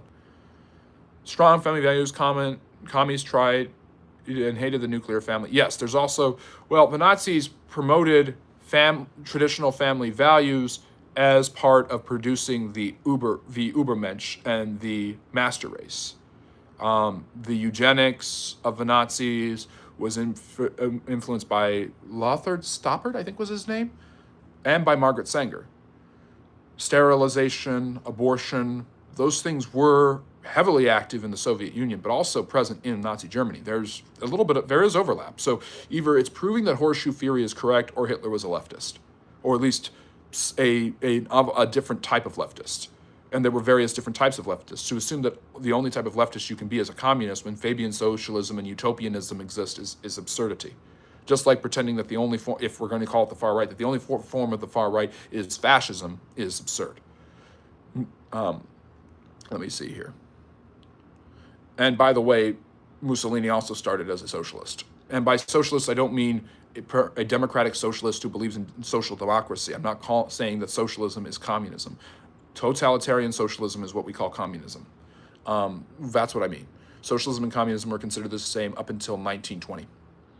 42 degrees Celsius in Czechia. Oh my goodness, Eric, you are burning up. What was Salvador Dali? Is the great mustache. Salvador Dali does have a great mustache. I don't hate free speech. I love free speech. Oh, why is liberalism is to free people from their responsibilities and duties? Why did TT for Fun get have his comment deleted? That's very true. Always nice to see you too, Ringo, Oliver. We appreciate all of the participation. Paul, Robert E. Lee, Medieval Method, and we appreciate our members like Moped. Thank you, Venter. I think we don't agree, but I think that we respect each other, and that's what I appreciate. Europeans really made 97% of inventions. Not that much. You have to throw in the fact that Jews really be classified as Europeans? Ashkenazi Jews are the Jews of Europe. I guess if you added them, that might be true. I don't know if that's true or not on the front. The Jews made a movie about how the Rothschilds are Jewish. I didn't say the Rothschilds weren't Jewish. I just said that the nonsense that they are that there's this Jewish conspiracy to control everything is stupid. Because it is. How are they doing at that, by the way? I mean, honestly, I don't want to get into the Jewish issue too much because people drag me to hell where there is no logic. Hell is a place where there's no logic on this channel all the time. But how are the Jews doing with controlling the world? The Holocaust killed millions of them. They haven't pogroms, the systematic executions of them in medieval Europe, the Middle East, the racism they deal with in almost every single area of the world. Until 1948, they did not have their own autonomous country. And that country's existence is constantly on the brink of annihilation, and is constantly the legitimacy of it is constantly being questioned and threatened. So how are they doing at controlling the world? I don't think they're doing that well.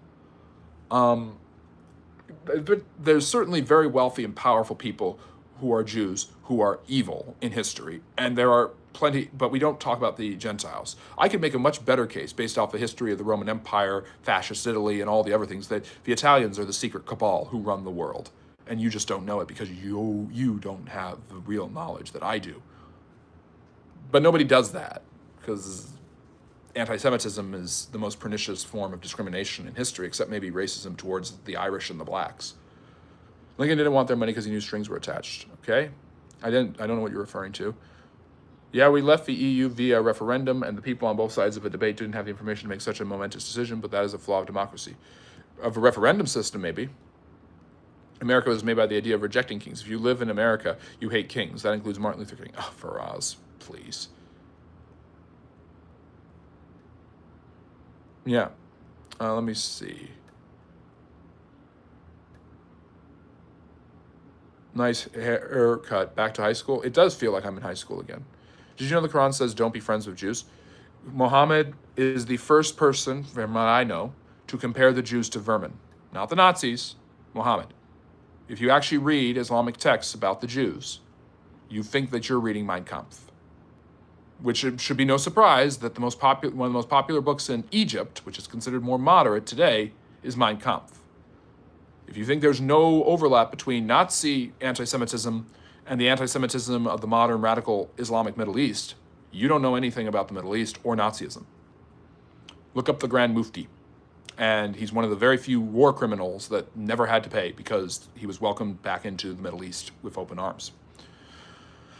Why so many people think Rockefeller was Jewish? I don't think the Rockefellers were Jewish. They're just seen as part of this cabal of controlling the world. Archaeologists be getting stuff wrong, too, for finding the Dead Sea Scrolls, prove this, especially the Book of Enoch. Well, the Qumran caves, the Essene communities, it's a pretty fascinating discovery. Yeah, and archaeologists make predictions that can be wrong, too. But there's far more tactile evidence and authoritative objectivity in archaeology, far less to argue about than in history. The euro was a trial run for a one-world government currency that holds the same value in different economies. Okay, whatever. Make a wacky face. I already am. Let me see. I don't know where we are. What happened to Robert E. Lee after the war? Lee, I had part of his land confiscated and turned into Arlington National Cemetery. As far as I know, he was pardoned and he lived out the rest of his life peacefully in Virginia until he died in 1870. Lee is probably the greatest general in American history, unless you look at obviously his rebellion against the United States, but maybe the greatest American general. It's incredible what he does during the Civil War from a tactical standpoint. He's a hero in the Mexican-American War. Obviously, we don't look at him as the greatest American general. Because although being ethnically American, he obviously fought a war that killed many people from the United States because it was a rebellious country, the Confederate States of America. That means the best American general is probably either Patton, Eisenhower, or MacArthur. Blackjack Pershing deserves a shout out. Zachary Taylor deserves a shout out. But yeah, Andrew Jackson. And although George Washington was a good general, he is not necessarily on their level. Did Albert Einstein warn against the present administration that is in Israel now in a famous letter? He might have. I don't know. Einstein was offered the presidency of Israel and turned it down. Can you imagine him as the president of Israel?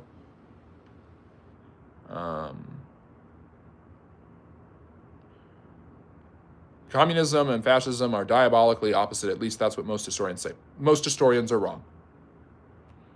They are not diametrically. You mean diametrically? They are not diametrically opposite. There is a huge amount of overlap. They are both authoritarian, at the very least. They both believe in command economies. They both believe in authoritarian forms of repression. They both systematically kill millions of people in genocides. They target different ethnic groups or classes for extermination that they believe to be inferior. They believe in perfecting the human experience.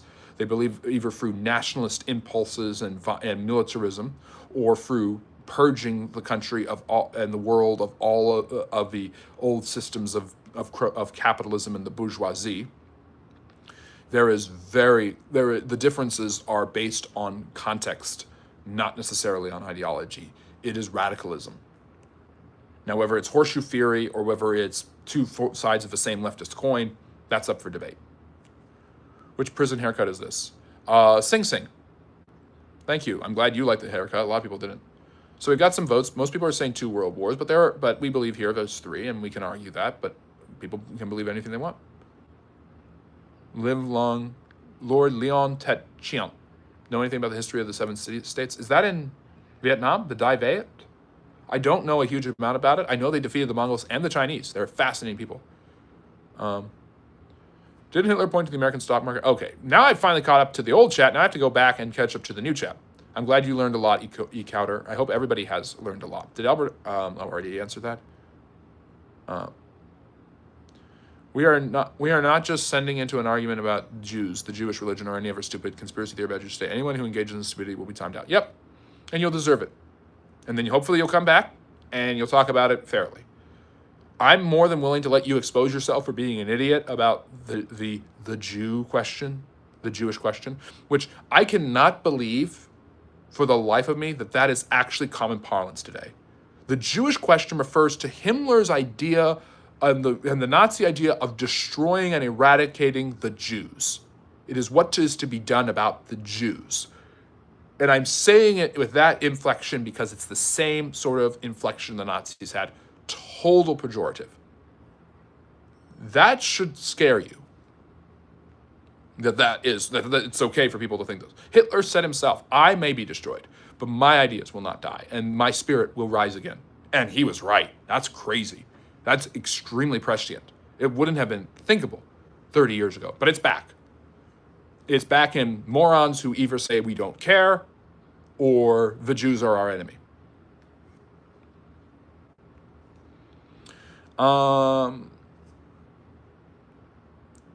Are you saying people who score higher on IQ tests are no smarter than anyone else?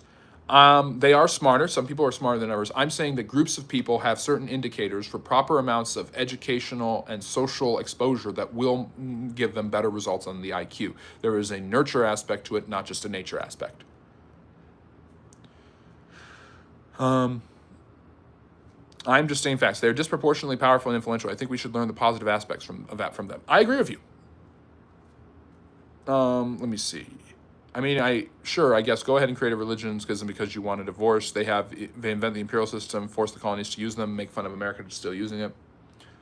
They also build the most impressive empire in human history in terms of land and human capital. Yeah, but let's not talk about that. Let me see. Is there any example in history where the far left and the far right unite against the center? Not usually. Usually it's the right, the center uses the right to crush the left. That's what had happened in the 19th century. I would say that the Nazis and the communists, the Soviets, get very close to doing that with the Molotov-Ribbentrop Pact, which we've been talking about a lot today. Hitler and Stalin's strange bedfellows. We always have been half and half out, even when we were in European Union and we didn't have the euro, we got to use exemptions. Yep. They don't think they are better than Scandinavians. They love Scandinavians. Okay. You always be European geographically, but the UK was called Perfidious Albion for a reason. Yep. They are definitely European. And thank you, Self-Made. We'll keep going. The euro is on a trial run for a one world government currency. Yeah, whatever. Let me see here. No, I haven't read the Miracle Folktales, but I should look into that. I am reading about how Buddhism spread religiously through Central and Southern Asia, and it's fascinating. Frank Frankopin is so good at this. His writing is very easy to understand. It's long. It's a long book, but it's incredibly interesting. My suggestion for the channel is, you know how some channels use footage of a video game while they are talking, so the people with short attention span, like ADHD, can focus. I mean, I've wanted to stream for a while. I probably will stream at some point. I just need the proper laptop. And I was going to get the proper laptop. Then I need to get a new mic. Then I need to get an iPad. Then I need to get a laptop. So generous donations, memberships, all of that goes back into getting the stuff I want. Thank you for the gifts. We really appreciate it. Incredible. And Brain Tickler, really appreciate having you here. Never seen your names before, so I hope you're new and I hope you're enjoying it. And if you are new and you are enjoying it, like and subscribe. If you're old, why haven't you liked and subscribed? I think your videos and lectures can benefit from that. Wouldn't make scene for Q&A. Thank you, Faraz. I'll take that in consideration. Europeans are collapsing from heat stroke. Yeah. Why so many people think Rockefeller was Jewish? Because they're stupid. Archaeologists getting stuff wrong. Okay, I've answered this. I'm going to try to catch up to the chat. Let me see. Not Islamic Golden Age, but rather Golden Age of Islamic world. No, it's the Islamic Golden Age. Sorry. The Renaissance is a formidably Christian phenomenon, so it's the Christian Renaissance, so the Islamic Golden Age. I'm gonna call it that. I'm not wrong. Where is William Penn buried? Is it true with... Where is William Penn buried? Is it true with Barn in France? Incredible story, difficult to wrap. I thought he was buried in Pennsylvania, the colony he found. I thought he was buried in Philadelphia. Or in England. Yeah, okay. Did Europeans really make... Okay, I already answered that.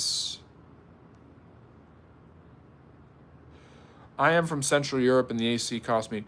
Britain left India, look at it now. Well, look at the Bengal famine. Look at the millions of people who starved because of British inaction during the last World War. Difficult, very nuanced, not as simple as that, but the Indians did suffer heavily under the British. Look at the Sepoy Mutiny. Look at the British East India Company. Look at Robert Clive. Look at the British did not treat the Indians well. $5,000 and you could have bought an oscillating fan for 90 quid. Okay, I don't know why people are arguing about this. Always nice to see you, always. Yes, I agree. What the Bolsheviks did in Ukraine was evil. Yep, the Holodomor, which 25,000 people a day dying, about as many people died in that as in the Holocaust, but nobody cares. Nobody cares about that because Stalin helped us win a world war. Except that Stalin is part of the reason that world war started. But that's none of my business. I'm kidding. It is. Let's move on.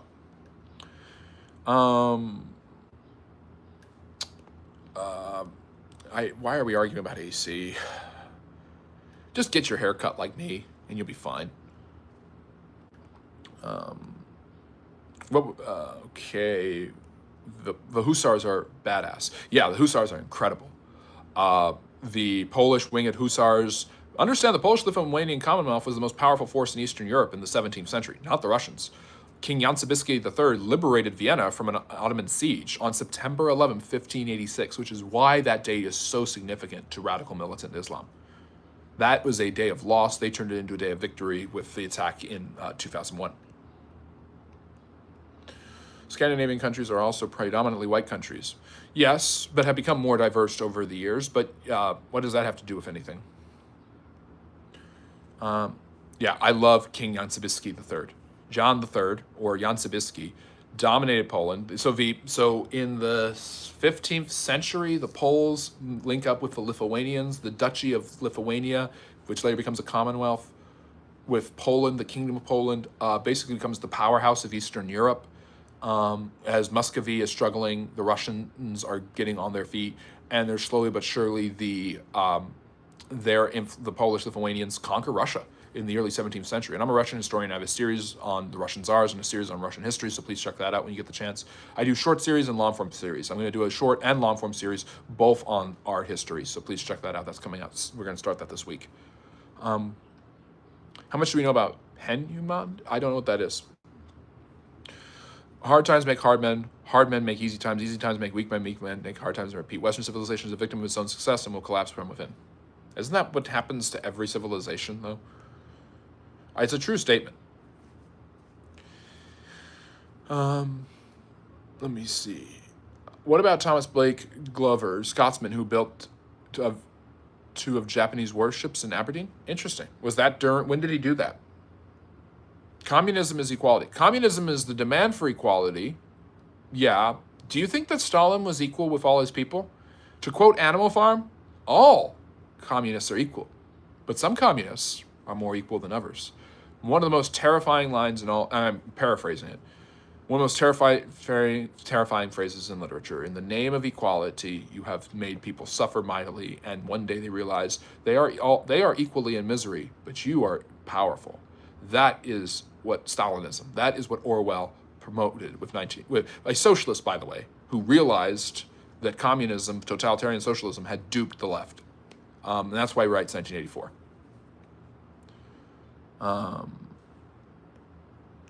Let me see. In Thailand, themselves won't let men even visit U.S. if you don't have kids or own a home. My wife's bachelor family members can't get travel visas, but the women can. Interesting. I did not know that, Moped. And thank you again for your membership. If Christians or communists want to claim that everybody has some inherent responsibility or obligation to everyone else's welfare, then the burden of proof is on them to demonstrate it, isn't it? Sure, I guess. That's a philosophical and moral argument. The Rothschilds financed the South in the Civil War through Jewish Senator Judah Benjamin, who was the war secretary for the South. Is that a conspiracy theory? No. As far as I know, that's historical. What does that have to do with the Civil War, with the Jews running everything? Oh, wow, bad people did bad things. That's fascinating. Why is the Jews the only group of people who have to have their ethnicity stated in bad actions? You don't do this with any other group of people. Besides, how many people does humanity need? I don't know. Ask Thomas Malthus, who has been proven to be Malthusianism is pretty wrong, but okay. Why are you funded by AIPAC? I'm not. I'm funded by trolls. So when you talk about Nazi lies, how can we trust that you are bipartisan? I don't know. How can you trust me on anything? Go and fact check me. Learn the history yourself. Take a look at all the other great content here on YouTube after you look at mine, long, short, and live form. Available 24/7, 365, or 366 days a year. It's always available to you. But fact check me. Question me. Push back on me. I love it. I don't like the way people do it sometimes, because some people just state facts and like, here, this disproved you. What does it disprove that I said? Oh, here's more facts. That doesn't work. Or you're wrong, you're awful, you hate Indians. This is what we got last Sunday. It was ridiculous. In a respectful conversation, we talk about homosexuality in Muslim countries, but aren't the same present in Christianity? How do you think that as a Christian, as I assume you are? I don't share my religious beliefs. What makes you think I'm a Christian? Because I'm a Westerner? That means nothing. The Western world is extraordinarily secular. I have not said that Christianity is what makes a culture superior.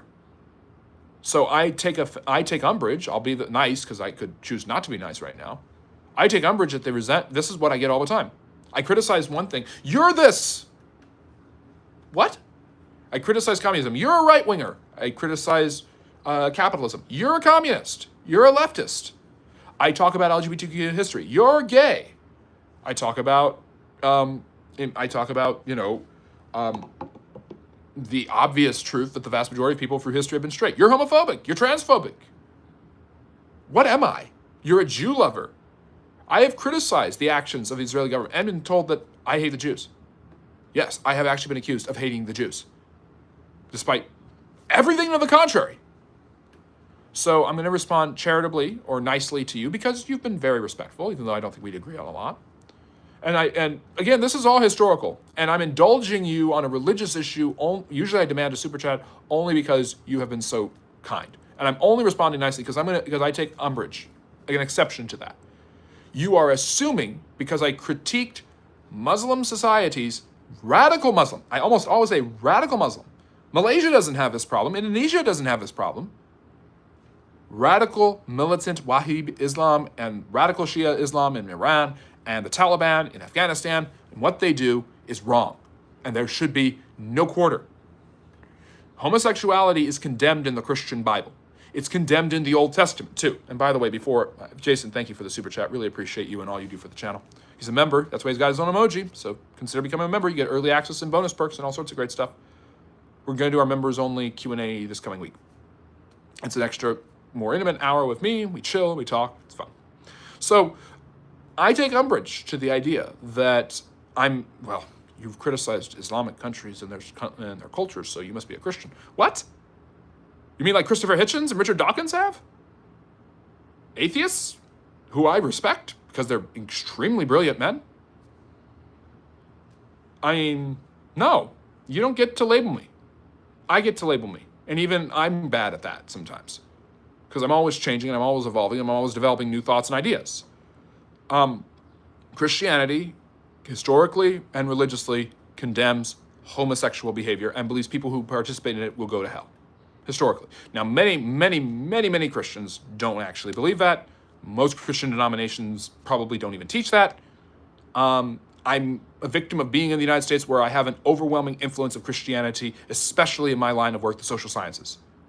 So Christianity has historically treated gay people terrible.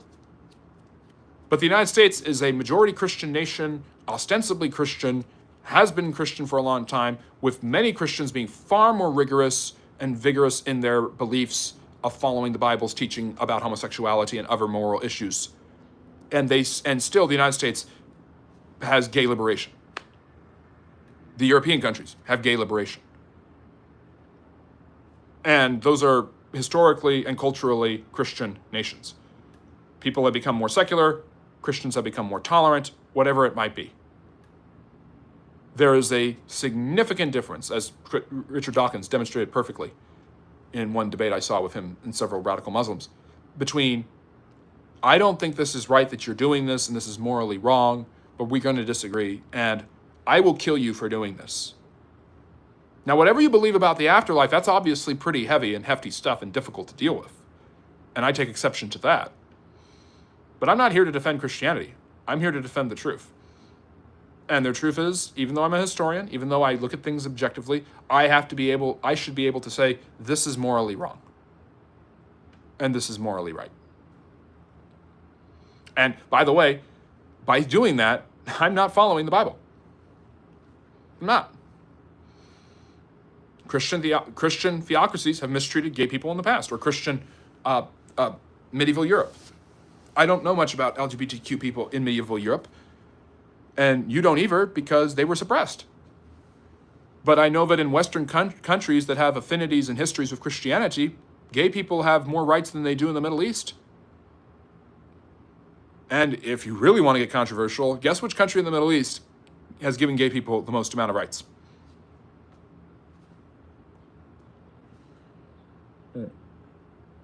Yeah, people have argued 6-4. I'm fine with this 6-7. I'm fine with the 3 and 2. The Civil War was a world war. Yeah, they were involved, but not directly. There was fighting on only one continent. That's a bad argument to say it's a world war. This is Richard III, Glenn. In the back, this is King Richard III, the skulking evil figure from Shakespeare, who actually was historically, we found out from DNA testing and examination of his corpse, was hunchbacked. He's the king who lost the War of the Roses to Henry Tudor and was defeated at the Battle of Bosworth Field, the bloodiest battle in English history in 1485.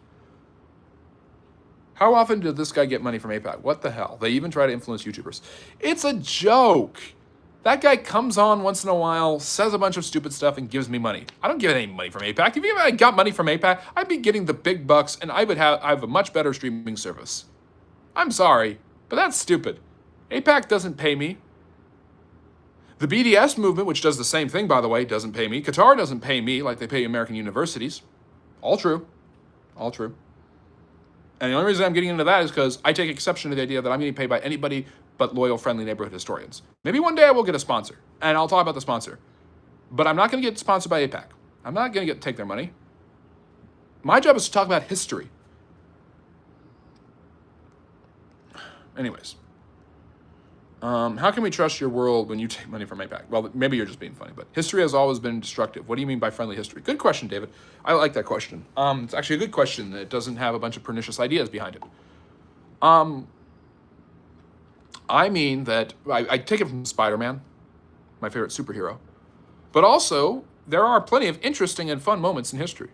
There's clever things. There's funny things. There's a war fought over a pig. The Australians tried to kill off a bunch of emus. And they fought a war against the emus, and the emus won. How's that not funny? There's plenty of destructive moments, but there's plenty of creative moments. Nebuchadnezzar the Great may have destroyed the Jewish temple in 586, but he built the Hanging Gardens.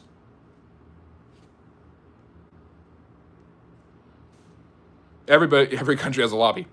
Yeah, every country has a lobby. But there's only one that bothers us. Interesting. Oscar Penemunde. Sounds Latin. Eugenics actually started in the USA much earlier. That's true. Woodrow Wilson passed sterilization legislation when he was the governor of New Jersey before becoming the US president. Absolutely true, Eric. The Nazis got the Nuremberg laws from Jim Crow. Absolutely true. I think Napoleon Wars and the Civil War was going on about the same time, hence the first... Napoleon is about 50 years before the Civil War. Napoleonic Wars are closer to a world war, but not as pervasive as the 7 Years' War.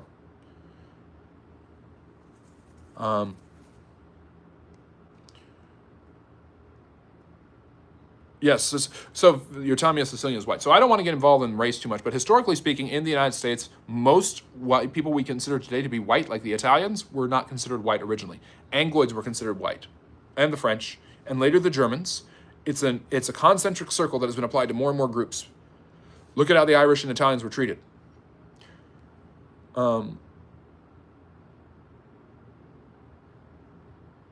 Yes, Muslims can marry Jewish women. Yes, there are contradictions in the Quran. Yes, I thank you for admitting that.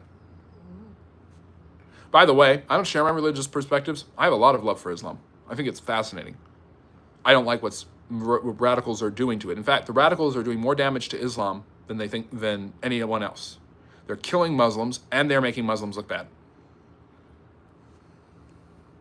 There's plenty of Muslims invasions, including in Sicily. Yeah,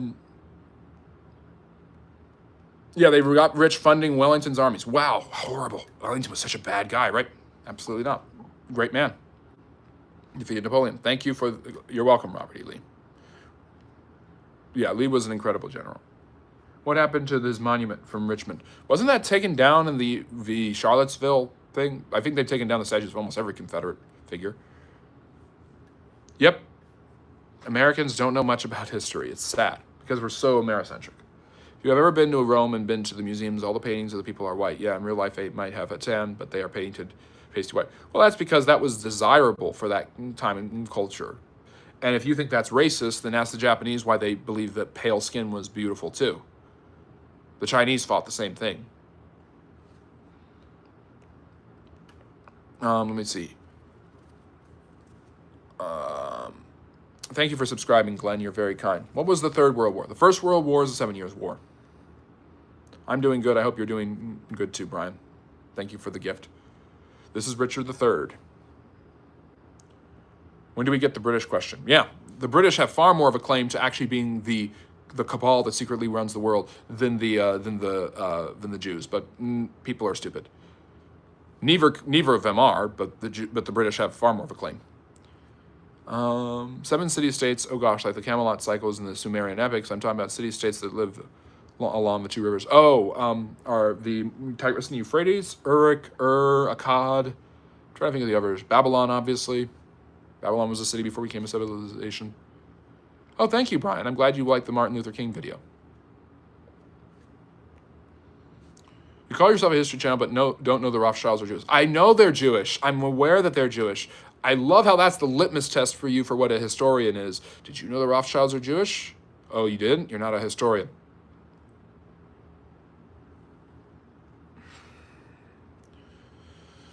So since you keep talking about it, they started out with 28 million, so now it's down at 7 million, so which I don't know what you're talking about.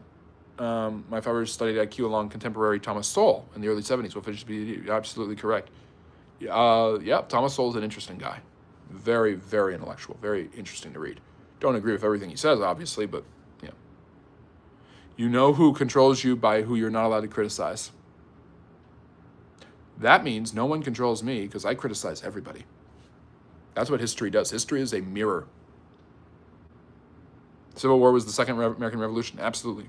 But more 2.0 and less 2.9.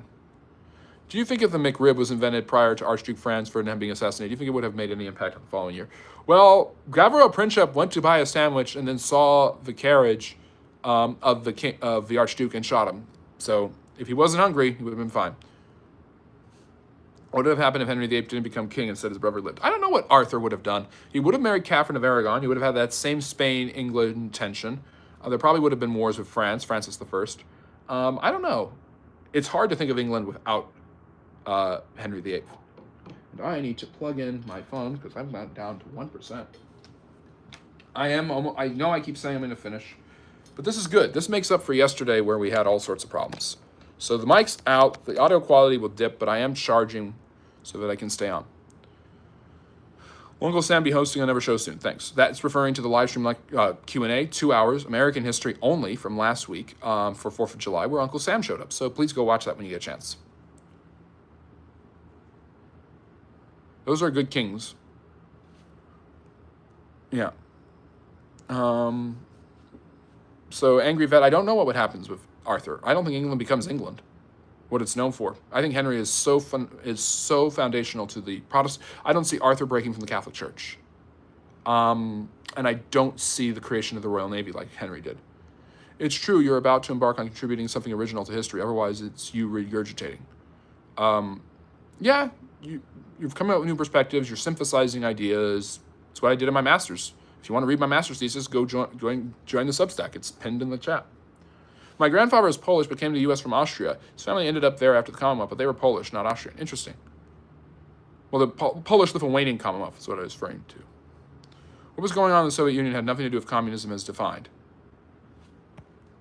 As defined by Marx? Is that what you're trying to say? Except that it kind of does. That's absurd. I've heard this opinion before, that real communism hasn't been tried. Pure ultra-communism, I guess, hasn't been tried because it's not possible. Same thing with laissez-faire capitalism. Certainly, Lenin and Stalin reimagined communism to fit their particular context. Marx never would have dreamed of it happening in a non-industrialized society. But Lenin had no choice. He felt the revolution was out of his hands, then it was in his hands, so he had to adjust it. And he came up with the theory of the vanguard. Basically, the people are too stupid to become self-aware, or they may take him time to really realize that, which he was right about that. So because communism just doesn't spontaneously happen in industrialized societies, you need the actual political intelligentsia, who almost always represent those who believe in communism. It's not the workers, it's not the peasants. Some of them will unionize, some of them will become radical, but communism isn't something they fall in love with. And so, in fact, they're more likely to be nationalists than they are to be communists. But, yeah. Lenin reimagined that the vanguard would be the political leaders who would eventually help the workers gain their rights, their freedom, their emancipation, and then eventually seize the means of production. It's not a ripoff. It is a application in context. It's a test. It's a scientific test. It's an experiment that requires certain controls. So their satire, I'm sorry, but Lenin was a communist. Stalin was a communist. Khrushchev was a communist, and so on. These were communists. They followed the communist doctrines and adjusted it when needed. But to say there, and then Mao, who killed even more people and caused even more devastation in China, reinterpreted Stalinism. And look at what he did. Every single place it's gone, communism, it has been reinterpreted to fit the context it's in, and it's led to untold amounts of suffering. So where is the real communism? And thank you, Tanya, for giving the gift. Now Harry's a gift, has the membership, so good. Meiji Restoration. Yeah, that's the late 19th century. Thank you for telling me that. Well, that makes sense because the British were in on it too. Greg's now a member. That's great. Capitalism is the gateway to Zionism. What is Zionism? Since nobody knows what that is. Let me see. Are you the one of those guys who talks about everything but doesn't take a side? I try very hard not to take a side. I only take a side when I feel my hand is forced. Of course, on historical matters, I'm asked my opinion, so I share my opinion. And so I do take a side there, I guess you could say, in different historiographical debates about different topics. But generally speaking, I try to be as objective as I possibly can and only focus on teaching people and making people learn. And I've developed my opinions based off of the facts that I've studied. So there's all sorts of different historical debates I get into, but I try very hard not to show political, religious, cultural biases, things like that. A proper historian doesn't take a side, just records and reports the facts of history. I do my best. But to be fair, many historians will say they do that and don't. Don't think you're slick. We saw AIPAC handing you $5 a little while ago. Okay, fine. Okay, I'll give that $5 to a pro-Palestinian cause. There, we'll cancel it out. Thank you for that, Ringo. We saw AIPAC donating money to you during the stream, and you don't want to talk about that. Yeah, I don't want to talk about it with people who are clearly not smart enough to see that was an AIPAC. Let me see. Not in Albania, what? I remember when the Great Israel Project was considered a conspiracy theory. Now they are open with it. It's crazy. Some of them are. It is true. The French Revolution wasn't kind to Christians? No. And the French Revolution's anniversary is coming up, if you consider Bastille Day, July 14th. So please watch my video on that. Harris is not here, so he's not putting the links in the chat. None of my other moderators seem to be here either. Sorry for assuming you are something you might not. It was sloppy of me. I will take note to not do that in the future. If you form an opinion about what I am, you can have that opinion, but I'm not going to necessarily confirm or deny it, and you're going to have to see. And I push back on Christian narratives all the time. The problem I have is that when I push back on Christian narratives, the Christians say, okay. And when I push back on Muslim narratives, the Muslims say, we are going to do horrible, despicable things to your mother. Now, maybe you're Muslim. You might be. You seem to be. I don't know. Maybe you're not. But if you are Muslim, I respect you. I respect your religion, and I respect the way you're willing to dialogue with me. And I've had great Muslims on this channel, like Credential, who come in and actually have those conversations with me, and I'm able to question them, and they're able to question me, and I'm able to learn a lot about Islam from them. So I learned about Muslims being allowed to marry Jews in the Quran. I didn't know that. I also, you have to synthesize that with the other teachings of the religion. Tel Aviv is the gay capital of the world. Yes, which used to be a strong mark as to why Israel was unique in the Middle East, but now is just used by right-wingers to slam Israel even more. However, I've never seen this guy. I thought I'm subscribed to the most decent history channels. Well, Verisatire, I can recommend many decent history channels. I think ours is pretty decent, so thank you for joining us. And please check out all the different content we have, short, long, and live form. Did you miss World War III? World War I is the 7 Years' War. The showkeeper will be there tomorrow no matter who wins the war. I don't know what that means, Jason. Does those make you a separatist too now? A separatist? You mean like from Star Wars? No. I don't know what you mean. I'm sorry, Greg. I'm just waiting on War of the Poles. It's coming. North and South, Santa and Penguins haven't picked a side. Funny. I thought you meant Polish people at first, but that was cute. If there was another world war, which number would it be? 4. For me, it would be number 4. Thank you. Yeah, I don't know about the haircut. I mean, I had people vote earlier, and it was very close, but not liking it won out. But you know what? I like it because it's easy to take care of. It shapes my face differently. It gives a very different vibe. I like your channel and sub, but this is more of a revised history channel. Can't name one thing I've revised. Can't name one thing revisionist about the channel. Can't name one single thing that I ignored or didn't. Or he's mad because he thought that I didn't know the Rothschilds were Jewish, even though I did, and I said they were. Doesn't know any of that. Like and subscribe, I appreciate. That's the way to become a friendly neighborhood historian. You become a more official one, really, if you become a member. But doesn't actually have any evidence. Doesn't have any way of actually, doesn't have any point where I was a revisionist historian, just because he doesn't like that I'm not going to buy the Rothschilds conspiracy theory. I think you're thinking Benjamin Franklin buried in Philadelphia. Can you find out about William Penn? Sure. What did the radicals get wrong from those books?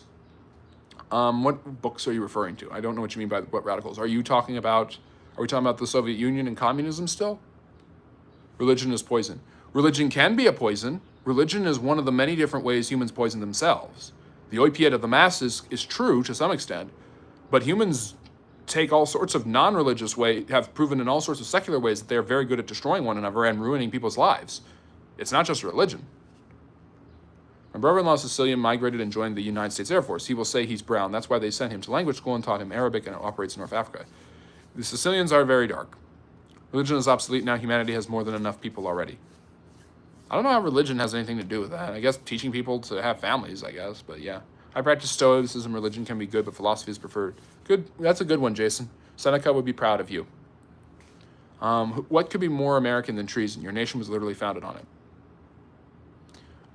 Or was it the British not following what they were supposed to follow and the Americans holding them accountable by having a revolution? Let me see.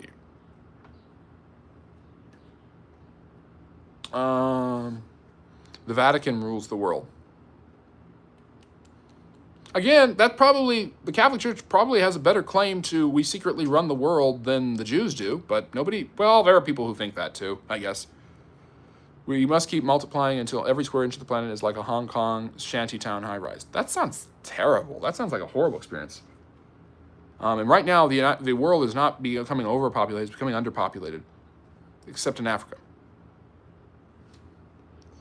What's your take on World War II? Was Patton murdered? No, I don't think so. Controversial, yes, but he could have been murdered at several other points. When I said the Rothschilds were Jewish earlier, you said whatever. I said I know they are Jewish. Yeah, it might not have happened. Gabriel Princip needed a sandwich. That might have, or if he had just not been hungry, no World War, at least right then. Talk about weed and its historical scapegoats versus the reality of a substance. Hemp was grown by Thomas Jefferson in Monticello. 420 blaze it. I actually did a video on Patrick Welch, who's been a longtime member, friendly neighborhood historian, not a member, but a very devoted from the earliest beginnings.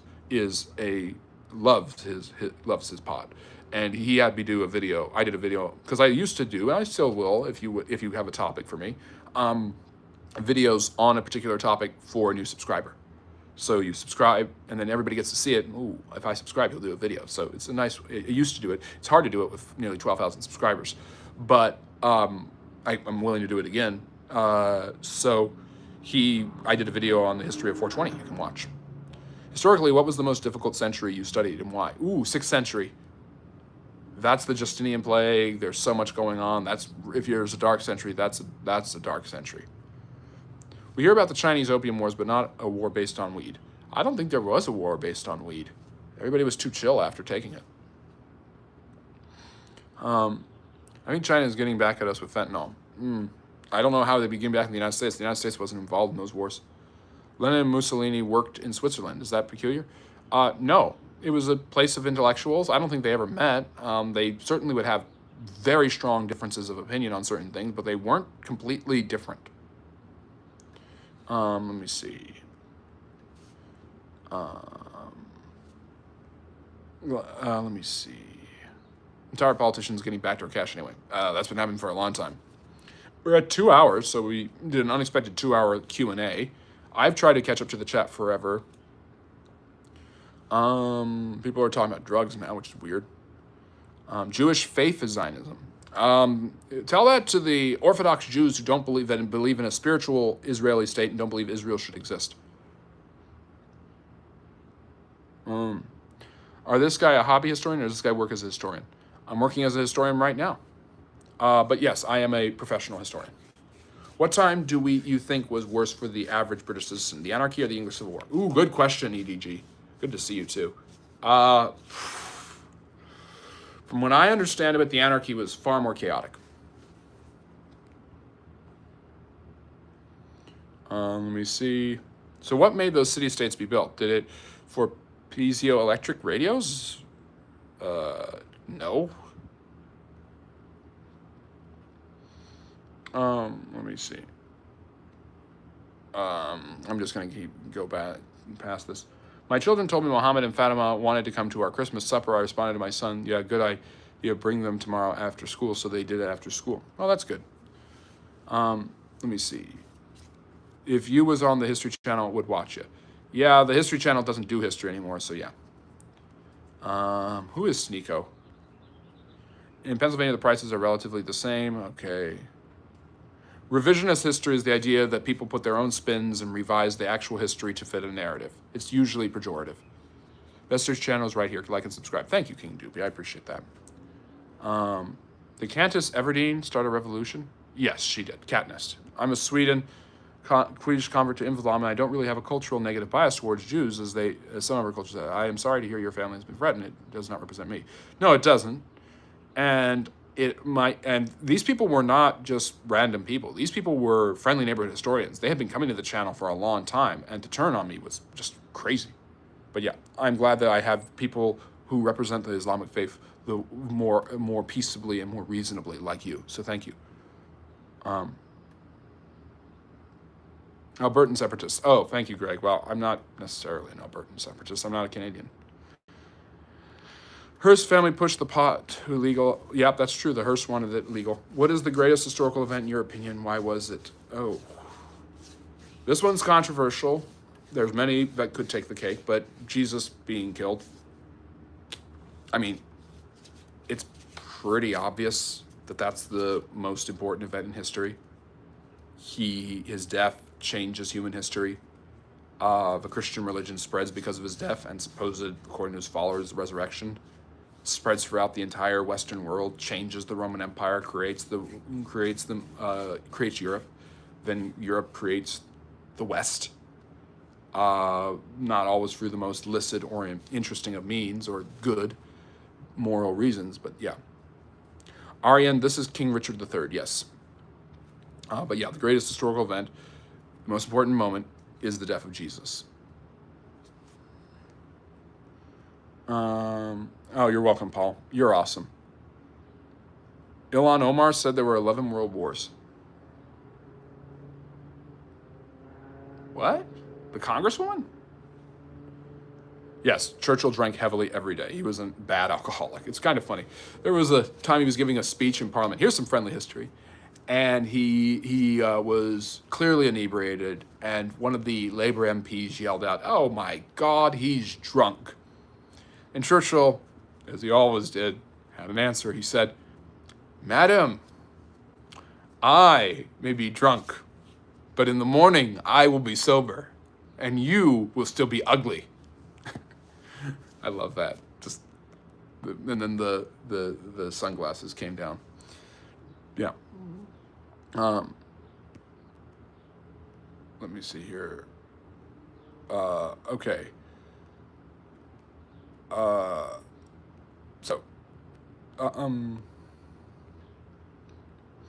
right, guys. We've caught up to the chat. Let's move. We got there. The world is constantly in a state of war resulting from previous wars. It's kind of like the weather. Fair. Patton actually wanted to go into Russia, had a faithful army to him, and I'm willing to bet the British and the U.S. politicians didn't like him, so he was murdered. My grandfather swore by it. A lot of people think that. I just don't see it. But, yeah, we've caught up to the chat. What's your opinion on ancient Chinese oracle bone inscription characters being based on the Book of Genesis? I don't know anything about that, so I can't speak to it, Tio. Sorry, but interesting.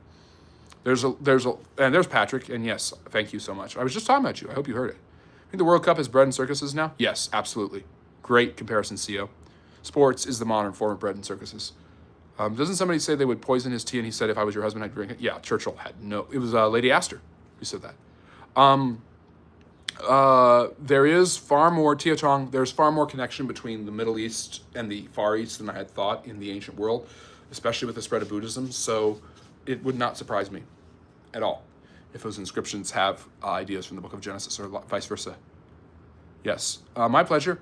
Do you think there ever could have been an armed war with the Soviets that didn't go hot? If there had been no nuclear weapons, we would have had a hot war with the Soviet Union, the US. Yeah. I'll trust Sherman tank engineer over a historian any day or what was written in the books. Okay, you don't have to be rude about it. Go ahead and, it's an interesting theory. I've never said it can't be possible. Soviet Union may have wanted him dead because he wanted to invade the Soviet Union. Did NATO and the Warsaw Pact plan to revert to the Napoleon logistics due to nuclear weapons? Kind of, but not exactly. There was always this deferring to Moscow and Washington to figure out what to do next. Is it true that the Bible was written down by Paulus a couple of hundred years after it happened? The Bible?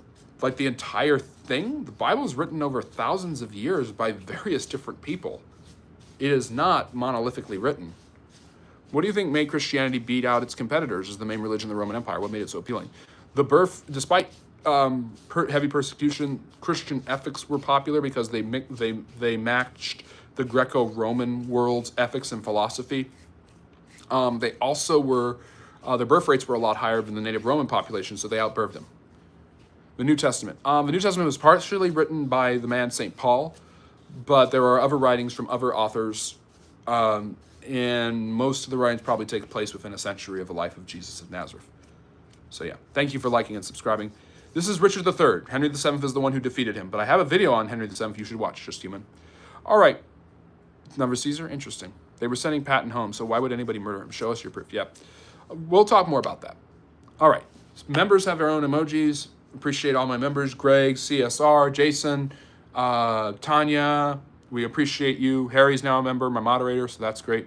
You can tell when Churchill said that the backbenches were howling with laughter. I love the way the British Parliament just screams at each other sometimes. It's very, very funny. There's a example of was it Corbyn? Or was some Labour politician in Parliament some years ago saying, the other day I was talking to an immigrant and she said to me, and somebody yelled, "Who are you?" And because he was supposed to be this famous politician, and they just insulted him. And then they all the conservatives roared back at it. It's just crazy. All right. I hope all the vets would have voted Patton for president. Patton would have been an interesting president. I don't think he wanted to be president. MacArthur did, though. And Patton predicted Eisenhower would be president. What was the 9th century political situation of Scandinavia? The Vikings were dormant, but also itinerant, and didn't have a lot of time for farming, so that's why they raided a lot. And that was, I think, the century when Christianity first shows up, but it doesn't take hold until the 10th century. Churchill was compromised and a warmonger. Yeah, except that if you listen to the earlier part of the chat, and thank you, EDG, for becoming a member. If you listen to the earlier part of the chat, you get early access, bonus content. Churchill was not a warmonger. Churchill was not in power when the war started. Churchill continued the war because he didn't trust Hitler. And when you attack Churchill, the real question is, do you trust Hitler? Yeah. All right, guys. I'm going to sign off. 128 minutes, 2 hours. Really appreciate it. Very good conversations. I hope you all take care and have a great rest of your day. Vote here on YouTube for the topic for the live stream lecture tomorrow. We'll see you at 4 o'clock Eastern Standard Time for that. And we're really looking forward to that. And yeah, double tap, like the live, subscribe for more on your way out. What do you think that happened to the two little princes of the tower? Murdered by Richard. And Moped, thank you for gifting the membership. King is now a member, as he deserves to be. And yeah, is it accurate to say fascism was created in the left because of tribalism shifted right? Could be. That's a fair perspective. But all right, guys. Sorry, I'm getting distracted by the chat because there's so many great things there. Take care. Have a great rest of your day. And as always, love history. Bye now. Oh, and our poll ended. And most people say there's 2, but we got a surprising number who say there's 3. So a lot of people believe my arguments. Go watch my video on the 7 Years' War. See you guys.